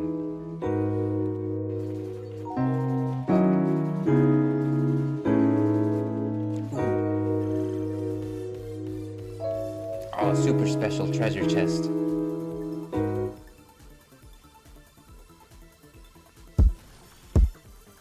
I can almost taste it. Ooh, look at that. All of that's for you. Why was I dancing? Okay, whatever. No.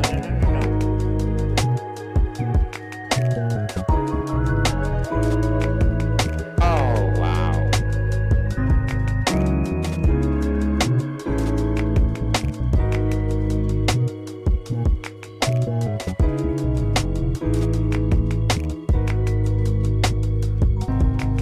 And down I go. Wow. Well.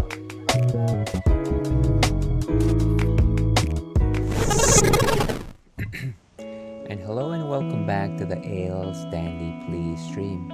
I'm your host, Ales Dandy, also known as Ales, gentleman streamer, the Wolf of Brussels, mere man, or Munich myth, and we are playing Tavern Talk today as part of the Fruities Pride Parade 2026.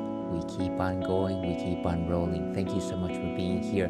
Happy Thursday and happy Pride Month. Thank you so much for being here today. Before we actually get back into Tavern Talk, which is what we're playing, number one, let me catch up on chat here. Make sure you all do checking so you can help me vote for Ales' next game. That is...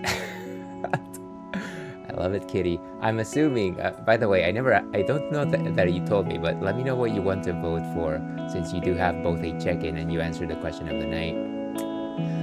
And thank you so much for lurking, Christian. Also, let me know if that's how you pronounce it. Christian? I'm assuming it's Christian. I appreciate the lurk. Thank you so much.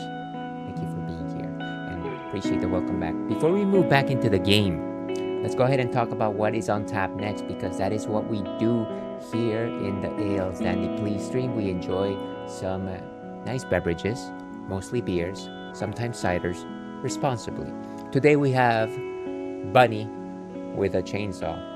And as you can see, it's a bunny, and they got a chainsaw. So what exactly is this delightful beverage you have here? This is actually a double hazy IPA. Now, what exactly is a hazy IPA? You might be wondering to yourself. Well, let's start by the basics. What exactly is a pale ale? A pale ale is a type of beer that is straw-colored. It mostly shines because of its bitterness. So it's got a hefty amount of hops in it. Hops, of course, give the beer alpha acids. Alpha acids read in your mouth as bitterness. Now, an India Pale Ale, the story goes that back during colonial times, people needed to travel from Great Britain all the way to India, And because they couldn't pack beer because it would go bad, what they would do is they would make it so that the beer had a lot of hops.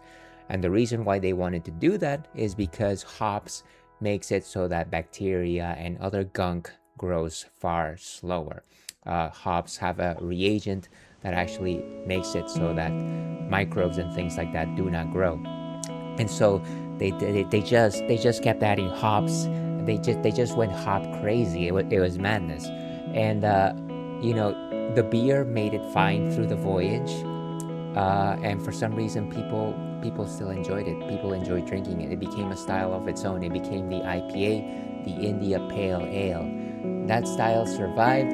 It came to the Americas, of course. In North America, it is most commonly known as the West Coast IPA. And those tend to be very bitter, very hoppy, and have a lot of taste of like citrus and pine resin. Now, flip the story a little bit, and you have something that came to be known as hazy IPAs, also known as New England IPAs. These are a little bit different. Rather than using the hops just during the boiling process, which is what makes the beer bitter, you actually add some of those hops into the fermentation tank, dry hopping. And what this allows the hops to do is to give the beer slightly different properties. It gives them slightly more fruity, slightly more tropical flavors and aroma, stuff that you wouldn't find in your conventional IPAs. The other aspect, actually before I move on, some of the flavors that you get are things like mango, things like pineapple, things like grapefruit. All of these delicious tropical fruits, you get those flavors from the hops during dry fermentation, which is what hazy IPAs excel in. The other aspect of hazies is the reason why they're hazy is because they're not filtered. They're not filtered, and so everything that is in your fermentation tank is what ends up in your glass. Okay, so that is what hazy IPAs are. Let's actually go ahead and see what Untapped has to say very quickly. I feel like I've talked long enough about beers. Let's just do a quick run. So, Paperbacks, Bunny with a Chainsaw, 8.2 AVB. Again, that lovely cartoon graphic of that rabbit. He's a furball from hell with a big thirst for hops. This double hazy IPA is exploding with Idaho 7 and Eldorado hops, giving off dank flavors of mango, pine, and citrus bubblegum. What is citrus bubblegum? But don't let his cuteness fool you. He'll cut you to pieces. It's bad. Then the authorities have to get involved. Let's actually check out some pictures before we actually taste this thing. I always like to see the pictures that are featured on this website. And that that looks like a happy trio right there. Look at that. Like I'm going to assume that it's like a dad. I don't know. It kind of looks youngish. Just three fellas broing it up, I would guess. Thank you so much for the hydrate, Jamie. How are you doing today? I appreciate it. Now, of course, even though this is a drinks-friendly stream, we highly advocate the consumption of water. Water, of course, the element which brings life. Not only does it help you stay hydrated, but it also regulates your metabolics and helps you stave off the deleterious effects of alcohol consumption. So please, drink up.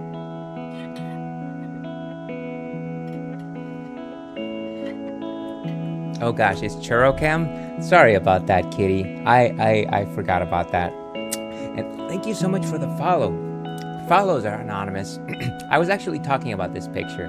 Thank you so much for letting me know, kitty. I don't know how to run these things. I am terrible at this. I appreciate you. Thank you so much for that. But okay, where was I? Jamie, thank you so much for being here. Happy day. Nice to see you, Ailes. How are you doing, Jamie? Happy Thursday and happy Pride to you. If you don't know, please take away this from this conversation. Jamie is a fellow Twitch streamer, has a great community. I love to hang there. Was last seen playing Left 4 Dead 2. I hope you're having a good time with that, Jamie. Thank you so much for stopping by. But yeah, also plays things like Baldur's Gate 3. I feel like I'm vested in your campaign. Very, very fun times. Yeah, so please go and follow Jamie. But yeah, let's actually go ahead and drink. Let's actually go ahead and sample this. You're doing fine. I'm doing okay, Kitty. I don't know half of the things that I am saying anymore. Let's actually go ahead and sample this thing. But yeah, I knew I was saving this can for a special occasion. A wonderful day with my son and pets, getting some stuff done. That sounds like the best kind of day. I hope that you are enjoying it to the fullest, Jamie. It is summer vacation after all. Get some more time with the kiddos. All right, let's go ahead and pour this. Bum bum bum bum bum bum bum. Okay, so what do we have over here? So it's slightly more hazy drink. As you can see, you can't necessarily see through it. It is straw colored in terms of a nose.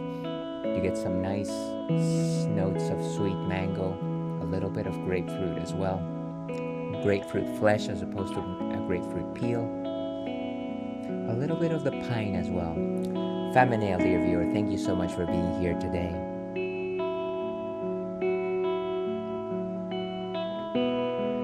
And yeah, very strong taste of mango. It's like that sweet mango. You got a bit of pine to it, but it's not the pine that lingers, which is, I want to say, one of the things that I do not care for when it comes to like conventional IPAs. I want to say maybe a little herbal quality to it, a bit like green tea as well. You got some orange flesh once again, and maybe a little bit of that mandarin orange sweetness, which is what I generally like to see when we're talking about pale ales. A good body composition. I want to say maybe a 3 out of 5 in terms of body composition. This is something that you want to sip. You definitely don't want to chug it or anything like that. Also, let it be known, Ale says, never chug your beers. Just enjoy them. Just think about them. As I said, all my love too long ago.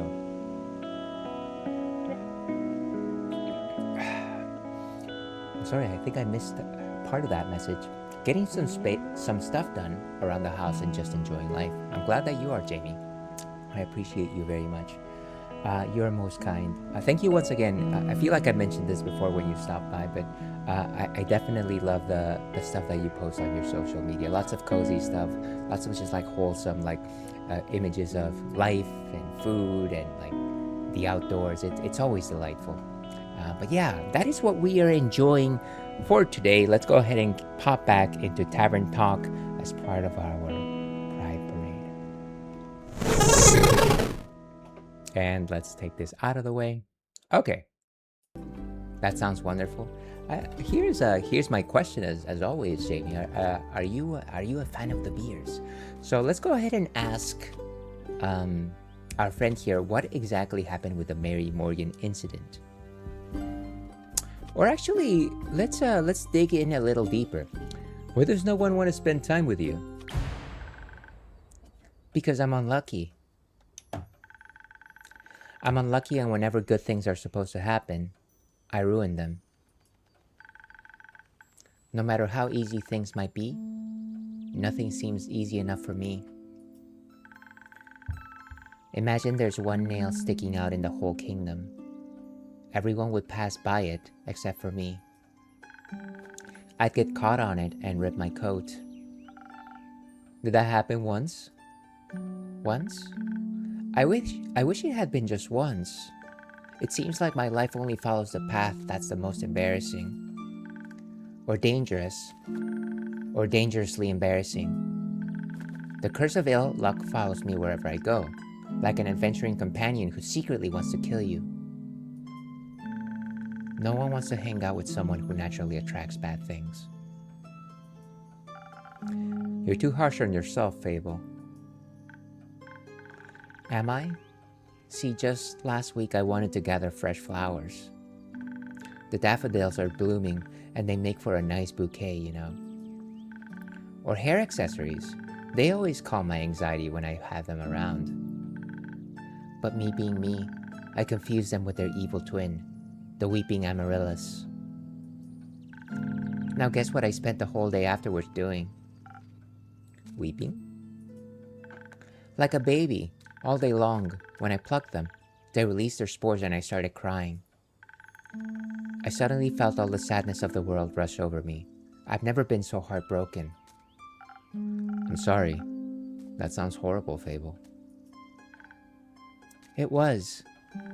Between the tears and the sobs, I managed to make a tincture out of hogweed. It eased the pain, but the tears wouldn't stop until dawn. I'm so silly sometimes. Now we can talk about the Mary Morgan incident. Yes, the Mary Morgan incident. Didn't you hear about that? Well, thank Gaia word didn't get around. It was my very first adventure, the chance to finally escape from the daily grind. What happened? An adventuring party was on their way, passing through the Ashen Grove. Due to the Sylvan spirits, it gets fairly foggy at night, and the fog bears great dangers to anyone who isn't acquainted with the spirits who call it home. So, they wanted guidance from a local ranger. A merchant up in Tregorin recommended me. I agreed to help, of course. My first adventure, yay! I was so excited, but also very, very nervous. So of course, it had to go wrong. I think it was the nerves. Why were you so nervous? New people, seasoned adventurers, one stronger than the next, all in shining armor and armed to the teeth. I wanted to leave a good impression, but my bad luck got in the way. How did it go wrong? I felt their condescending glares on my back as I walked through the woods. Of course, I don't know whether they actually glared, but my fear got a hold of me and I led them astray. I must have blacked out. I've never got lost in the woods before. But this time I did. I couldn't see well. There was blood rushing in my ears, and I felt dizzy. So, for some stupid reason, I led them along a path no one should ever take. Past the riverbanks of the Shivermere, home to the Mary Morgan. You know of the Mary Morgan, yes? The wrathful spirit that's known to drown men? Not sure if she really differentiates between genders, though. For some stupid reason, I let them right into her arms. I got scared in the end. They had to save me. They fought the creature, and we finally find a way out when dawn broke. And the fog ebbed away. I couldn't look at them for the rest of the journey. And I silently bid my farewells when we reached the other side of the Ashen Grove. I was too embarrassed to speak. I'm sure I'm still the laughingstock of everyone of their gatherings. How am I ever supposed to set foot in the adventuring world again? To be fair, it could have been worse. I could have let them right into the arms of the wyvern chimera that resides in the Quag Mangrove. So another rumor found. They say it has a taste for adventurers. But you didn't. But I didn't. And finally, excuse me, as I like to say, all my love to long ago.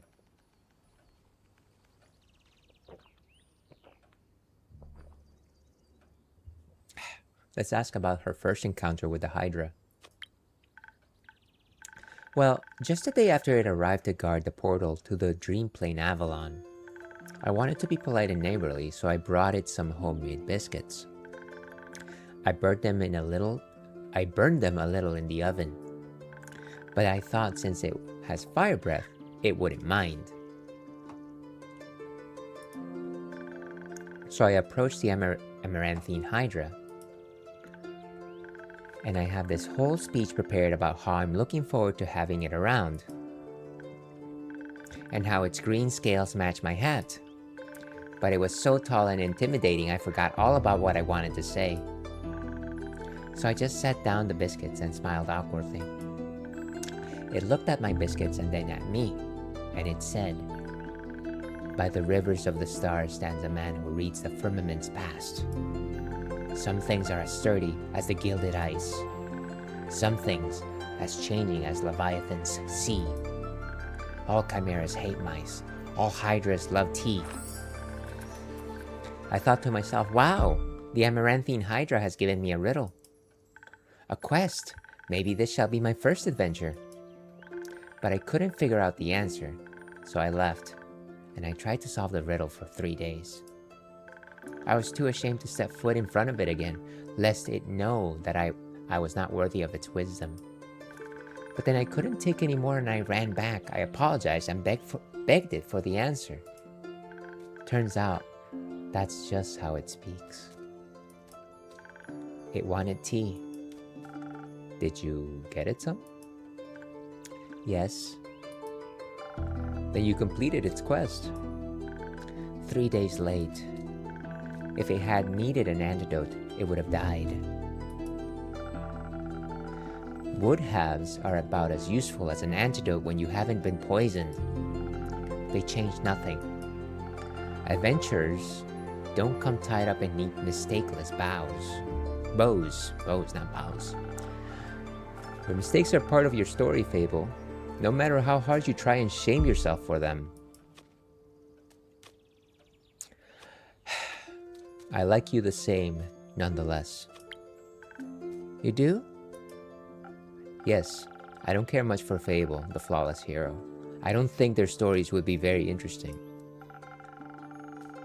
Fable, the messy adventurer with a heart of gold and an endearing personality on the other hand. Great non-guy, might even be my favorite regular. Sorry, great non-guy, might even be my favorite regular. Don't tell anyone else I said that. I won't. Thank you, Innkeep. And because I like you so much, I'm gonna keep giving you free advice. I hope so. What do you have for me? You seem to be very insecure. I think that's the biggest problem here. But how can I not be when everything I touch falls apart? You know that isn't true. You're right. I'm a great gardener. Everything grows around me, but I seem to just get smaller. Except zucchinis. I can't figure out how to grow those. So, in a way, I'm like a zucchini. I'm insecure because I don't know what I'm capable of. You'll have to find out then. You'll have to find that out then. Like, on a quest. For example, don't you think I'm a little underleveled? Do you think that will change by sitting around? I guess not. Someone has to help those people, right? What if I don't and then no one else comes around? What if I'm the only chance they've got? But what if I'm not? What if there's someone better? The best thing you can do is try to help them. So what if another adventurer swings by and they're able to make the situation better? Isn't that a good thing? 4 hands are better than 2, and who knows, you might even end up forming a party. Things are best in a group. Oh. And besides, if it's a perfect hero they want, they'll be waiting forever. I didn't think about it like that. Maybe I shouldn't decide to give up before I even try. Progress, folks, not perfection. It's progress. After all, I am a very fast runner, so if I screw up, I can just run away real quick. There's always that answer. That's the spirit. Okay, I, Fable, great gardener and, future hero, charmer of nymphs, am going to embark on this quest and save the villagers. And I shall return victorious. Did I do it right? Yes. Good job. I leave the quest in your capable hands, brave adventurer. Would you like a drink to aid in your journey? Yes! Do you have something that can make me more nimble and quiet so that the werewolf won't see me coming? Something with a lot of dexterity. If I want to fight it, I'm gonna need that surprise round advantage. Or maybe something that can help me with diplomacy? Perhaps if it's just a hungry, lost lycan, after all, it only needs a pep talk and a hug. Maybe we could even be friends. But I would need something with a lot of charisma for that. I will leave the choice up to you. Just make sure you don't pick a random recipe. Please keep it to one of the abilities I asked for. Remember, your choice can can influence my fate. It could change the entire outcome of this quest. But of course, I'm sure you're already aware of that. Sorry for the backseat mixing. No backseating allowed. No backseating at all. And in case anybody's interested, we are enjoying some delicious hazy IPA from Paperback. As I like to say, for those who come after.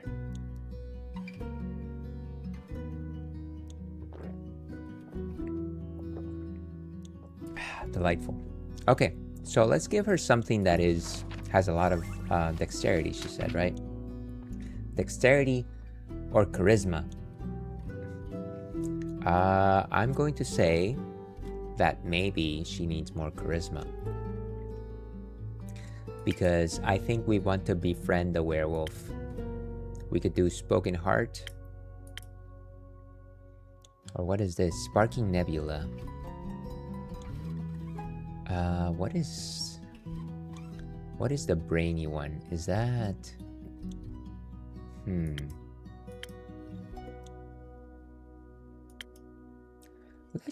Let's go with Spoken Heart again. I think that makes the most sense for us. In terms of the different beverages, intelligence, a little extra focus. I am very tempted to try the recipe that has both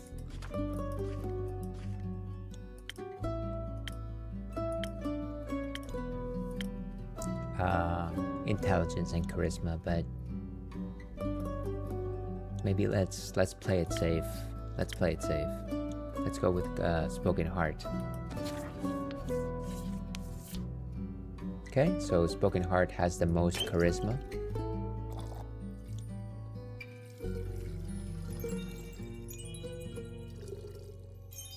Okay, that's enough charisma. Then we need just a bit of strength. And finally, we need just a bit of defense. And there we go, a Spoken Heart. Coming right up.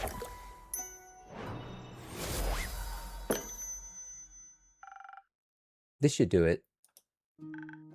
Thank you. I feel much better. Braver. Farming. No, wait, that sounds like I'm tending to a farm. There are a lot of farmers in Tregorin. And I'm gonna protect them all. Or talk to them until they feel better. I'm sure they could use that too. I just hope I don't have to fight anymore. No, I'll be okay. Because of your help, I'll be able to talk myself out of any situation. Thank you again. I think this drink gave me the courage I needed to get started. You got this, Fable. I believe it. I'll try. Have some faith in yourself. 'Cause you gotta have faith. Okay, I got this. Much better. Oh, I almost forgot. I was thinking about how much your words helped me yesterday. And how I'd have to thank you properly if I ever did end up taking a quest. So, I brought you some Phoenix chilies from my garden. They seem like something you might enjoy. They possess magical properties. If you plant them in the right soil, they can grow to be fire resistant. And consumption can pass that on to mortals like us. Exactly. I thought they might go well with your drinks. They will. Thank you, Fable. That's a very thoughtful gift. Since I'm waiting for another shipment of infusions in a few days, I'll take a look at them all together later. Of course. I'm glad you like them. Maybe I'll order a drink with some next time. But first, I have to complete my quest. I'll see you post-victory. And there she goes. Off to befriend the werewolf. I hope Fable will be alright. I wonder what path their fate took. Maybe a zesty one. I hope I was able to help. Oh, they're back.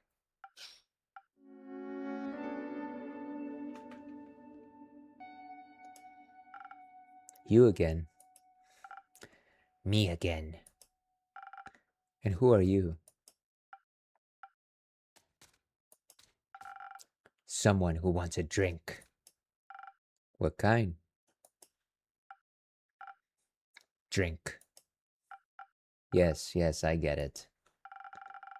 Could you try being more specific? That spoken heart one tasted fine. Thank you. So we want to give them more spoken heart. Okay. I guess spoken heart is very popular today.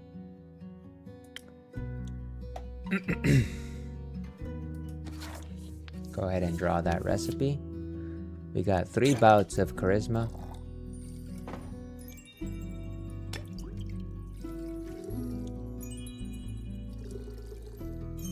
And there we go. We need some attack. And then finally, just a bit of defense. Spoken heart.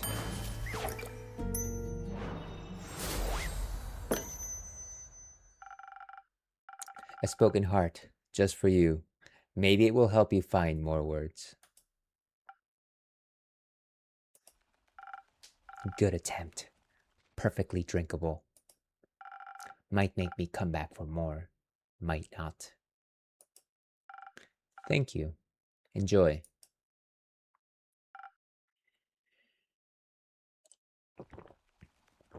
Charming.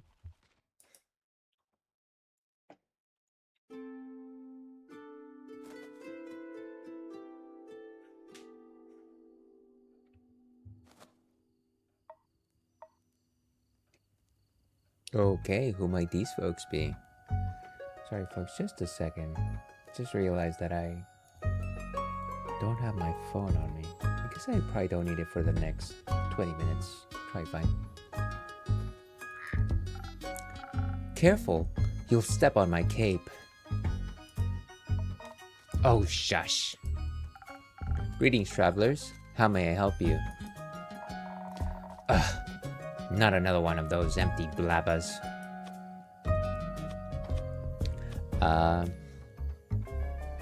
Would you prefer a different line? Let's see. Hail and well met, adventurers. Would you like to try me drinks? No, that just feels wrong somehow. Could you try the one where ye just serve drinks quietly? I'm fresh out of that one, sorry. Thought so. You're planning on to try and peer into my backstory. Probably. I'm warning ye, I'm very good at ignoring non-essential NPCs. Why are you ignoring me? Not ye, the innkeep. The innkeep is ignoring me? Not in the slightest. Don't worry too much about him, he's a tad quirky. I see. That thing on your shoulder, is it quirky too? What thing? Ah, my cape. Your cape? That's not his cape. So these two are covered in some kind of slime creature thing. That green fella on his shoulders and ooze, or what's left of it. And the rest of it is on you. Aye, pretty tough to clean off. May I ask how that happened? Ye just did. Maybe I can offer you two a drink in exchange for the story. And your names? Yes, I love stories. Well then, may I have your name? No, but I shall tell it to you. I'm Sir Alphonse Louis Frederick Duquette Dusang. It's long for Kyle. Kyle? Kyle. Well, Kyle, what kind of drink can I offer you? Blood, or if you're out, I would also settle for something that tastes like blood. Or looks like it. Red is my favorite color, and everything was red.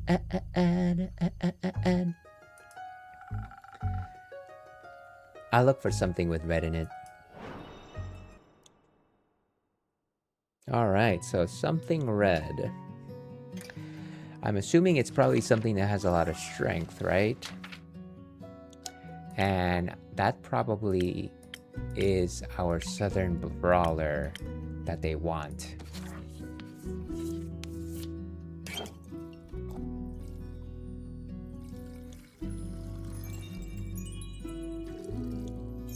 Okay. Then we need a bit of charisma. And finally, just a bit of defense. Beautiful. A Southern Brawler. Coming right up.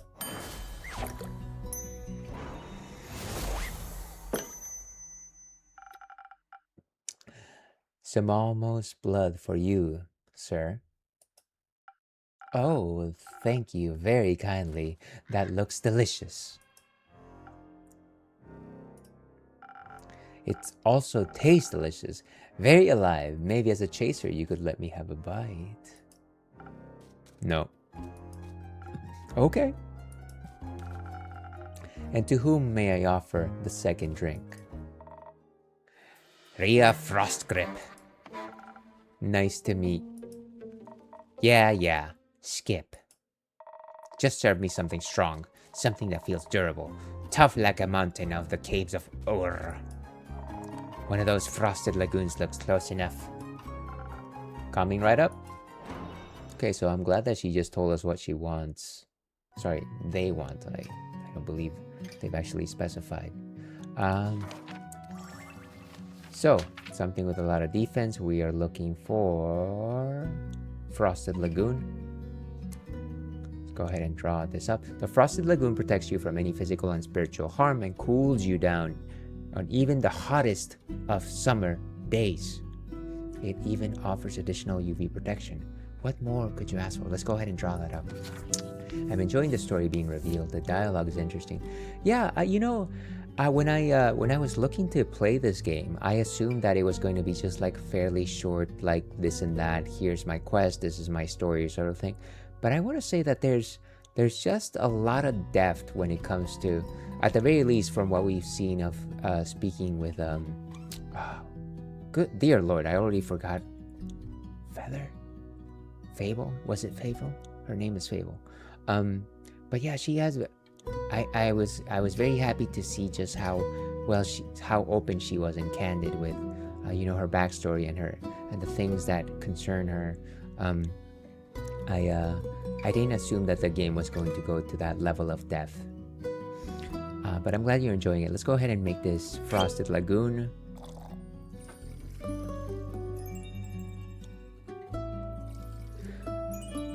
And while I am enjoying this adventure, here's me wondering how folks watching this are enjoying it. This is definitely nothing similar to what I've actually played on stream before. So, anyways, just some food for thought, I guess. Let's go ahead and serve that up. But yeah, I'm enjoying these characters. A taste of Ur, just for you, valued customer number 2. Oh, are you hitting the placeholder text? Let me try. Why, they are convinced that we are an NPC. I see you are many things, but not a liar. Tastes like a pile of rocks, just how I like it. So, Rhea, Kyle, what about that ooze-filled story? Fine, guess you've earned it. Alright, picture me deep in the mountains of Dulvemere with my trusty axe and a good drink by me side. There I was, minding me own business, digging for the good stuff, Hit a gold vein earlier, and deemed myself the luckiest dwarf of all time. Had a real big pile of gold. Then suddenly, this big ooze comes along and slurp. Gone it was. This is a very boring story. Perhaps we could go looking for my cape now? It's nearly sunrise. And the sun kills ye? Oh, right. Did the booze also eat the cape? Yes. No. Oh. Anyways, I wouldn't call myself the best warrior, but when the ooze slurped me gold, I had to do something. So I took me shovel and dug and hit and dug and hit until there was nothing left out of the ooze anymore. Well, almost nothing. So, did you dig out your gold? Silly food, she dug out me. And guess what he was clinging on to? The gold? Ah, yes, a big gold nugget. Should be enough to get me to Boruvia. And perhaps it can even get me a dandy new cape. I don't think so, sunshine. We had a deal. We did? Please allow me to ask a question. What was that deal again? Cheers to the ones that we lost along the way.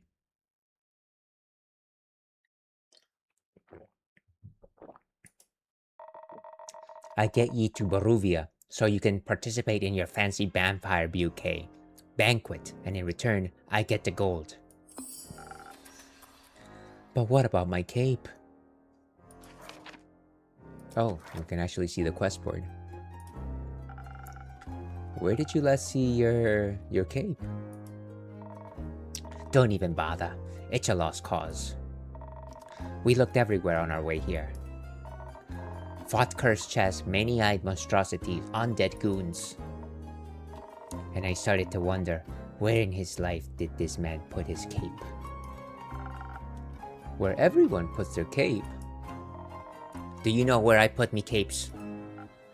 Where? In a wardrobe. Oh. So you can wear it inside the wardrobe line? What? No. Kyle, maybe we could find someone to retrieve your cape for you? We could? Phenomenal. I could put out a quest for you, but for that we need a little more information. Good luck with that. First, I'd need to know where you last saw your cape. I was getting ready to go to the annual vampire banquet hosted by Lord Strut in Boruvia. While getting dressed, I realized I couldn't find my cape. My first thought, of course I cannot find it. The cape of invisibility is playing tricks on me. It's quite a moody sometimes. Which is truly unfortunate when you want to wear it for an important event. We all know how important a fancy cape is for flaunting your vampire status. Of course. Then what was the last vampire event ye wore to the cape to? My wedding. Your wedding? When I married my sweet Evelyn, I simply had to wear my most treasured cape. To show how important she was to me. Evelyn, the vampiric Countess Evelyn, residing in Marrow Castle. That would be her. Okay, congratulations. Are you still married? Of course not. I hate her, every inch of her body. Turns out she just wanted... suspense. Spit it out, leech. Oh, what? My cape. Ah, rats. Here we go again. My sweet Evelyn stole my cape. What now? That little mean, vicious, and beautiful beast, her, that thief of thieves, robbed me of my most precious possession. Wouldn't that be your heart? No, I had that taken out centuries ago, but my cape, I could never live without that. Oh, sweet, sweet Evelyn, how could you do this to me? I trusted her with all I had. That's rough, buddy. Perhaps Innkeeper? That's your name, right? Sure. Do you think there's a courageous adventurer out there brave enough to retrieve my precious cape for me? I'm afraid that my sweetest Evelyn will kill me on sight if I ever set foot in her villa again. Yes, I think we can find such an adventure. We're setting up that search right now. So, where could a brave adventurer find Morrow Castle? Deep past the abyss of dread, at the foot of a mountain range that looks like a witch's bosom? A witch's bosom, towers the mansion of my dear Evelyn. Queen of darkness, temptress of men, flamenco champion of 1467. The right hero should be able to outsmart her and escape with their life. But be wary, she bites. And she may be invisible now. Alright, I think I've got everything I need. I'll write up a quest for you. I'm sure you'll have your cape back in no time. I hope so. That reminds me. Not another cursed monologue. Innkeep, quickly, another drink. I don't think I can make it through another tale of woe without some artificial stamina. I need another lagoon. I'll see what I can do. Alright, let's make some... What is it? What's the full name of this drink? Frosted Lagoon. Oh, so another one of these. Prost.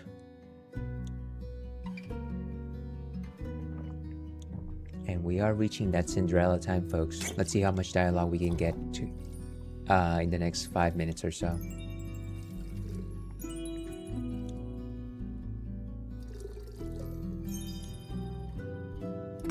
Okay. We need some attack. And then finally, we need just a bit of charisma. Okay, and some Frosted Lagoon.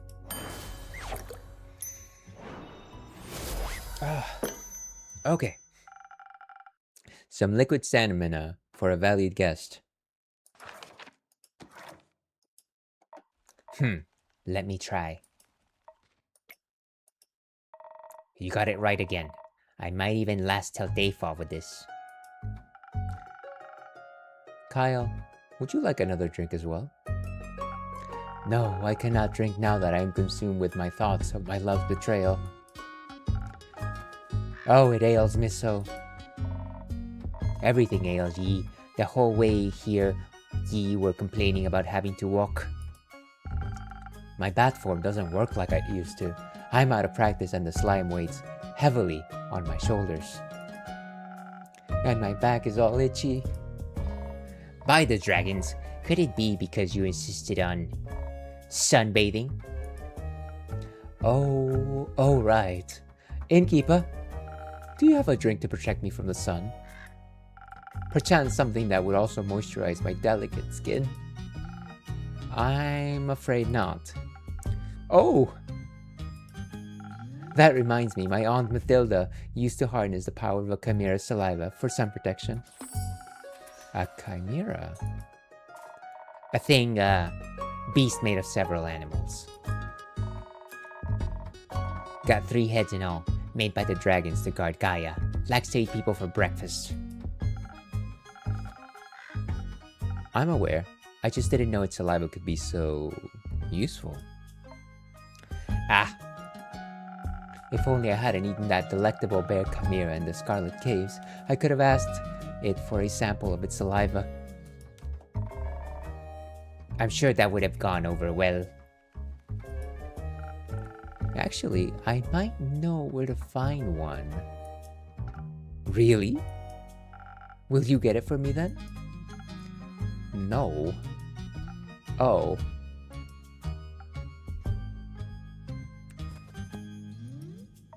What? Why are ye looking at me like that? Miss Frostgrip, dearest Rhea, perhaps we can alter our deal. Oh nay, forget it. I ain't going. With nothing on me but a shovel and an ooze goop, I'd be no match for such a beast. No problem. I can make it another quest for my trusted board. And when will it be done? Tell me, when can I walk among mortals in the glistening sunlight once more? as soon as a fearless adventurer picks it up and succeeds. Especially that part. Splendid. Did you hear that? A quest just for me. Let's leave it at 2. Say, Innkeep, while we wait for someone to do this work for him, do ye perhaps have a room or two? Possibly a room without sunlight. Wouldn't want Snow White to go up in flames over here. Sure thing. I've got a couple of barred up rooms. You can stay there. How much? You can pay me when you leave. Grand. Seems like they gave you more of a personality than usual. Keep it up. Maybe you'll become a real boy one day. Thank you. Enjoy your stay. You too, tasty creature. How delightful. What a delightful pair. So we get to make a new quest here, or maybe a couple of quests. So let's do the one with the vampire. A quirky vampire is looking for his cape, seems a bit confused, wanted to go for a stroll in the sun. Let's see. The vampire last saw his cape on his wedding day, before he was wed to Countess Evelyn. Let's see. Chimera, Wyvern, Banshee. Okay, and at the foot of the Witch's Wrath Peaks resides Countess Evelyn, the vampiric temptress of men. Be wary of invisible threats. Let's write it up. Hey there, Evelyn. On a mild summer morning, a senile vampire came to look for his cape of invisibility at the Wayfarer's Inn. After steady questioning, the innkeeper uncovered that he lost his cape at his wedding, where his ex-wife, Countess Evelyn, stole it from him. She resides at the foot of the Witch's Wrath Peak. Venture to the peak and dare to retrieve the long-lost cape. But be aware, she might be invisible. And there it goes. And there is one more quest here. We could talk about Curse of the Sun. We're looking for the sunscreen, I guess. Chimera Saliva. Wrathful Spirit. A Wyvern Chimera resides in the Quag Mangrove. Adventurers beware, you might be on its menu. So, one more thing about chimeras. According to the Amaranthine Hydra, a chimera's hatred for mice is universal. Or maybe it is just rhymed with ice. Who can say? Let's write this one up. Until sunrise, deep in the Quag Mangrove resides a Wyvern Chimera. Its scales and claws are a valuable treasure to any alchemist, its saliva even more so. As it happens, a certain vampire may be able to use the rare saliva to produce a sunscreen so effective that even he could walk in broad daylight. Is there any adventurer, or mouse, brave enough to confront the beast? The chimera, not the vampire of course, and bring back a bucket of saliva. And there it goes. Okay, but I think we've got to wrap up here, folks. It is the end of our slot. So let me just close this up. Sorry, let's just play the cinematic before third day starts, I guess. Okay. And let's wrap it right there. Okay. Well, that was a solid game. I didn't assume that I was going to enjoy it as much as I did, but this game has a lot of compelling characters, and I kind of just like the setting where you're just like talking about history and rumors and like your adventures, and then you're just pouring people drinks because it's right up my alley. I don't know. It definitely hit different than my usual fare. Thank you very much, everyone, for being here today. Thanks for streaming. You're most welcome, Kitty. Once again, thank you so much for playing Moth for us today, and thank you very much for being here, Emma.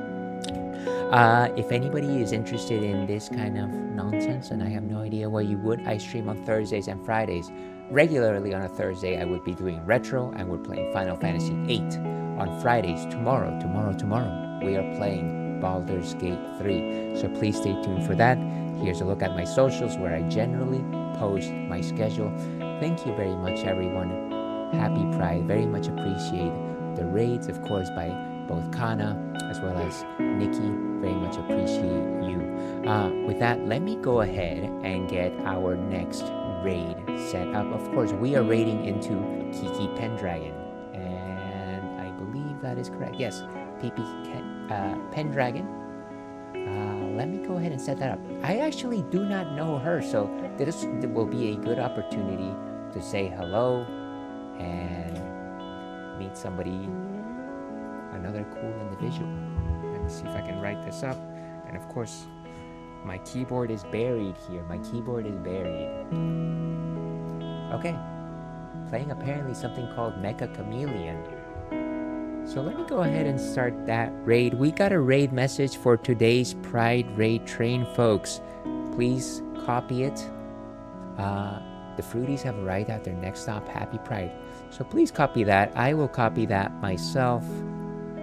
And there it goes. So yeah, let me go ahead and start that raid. And there it goes.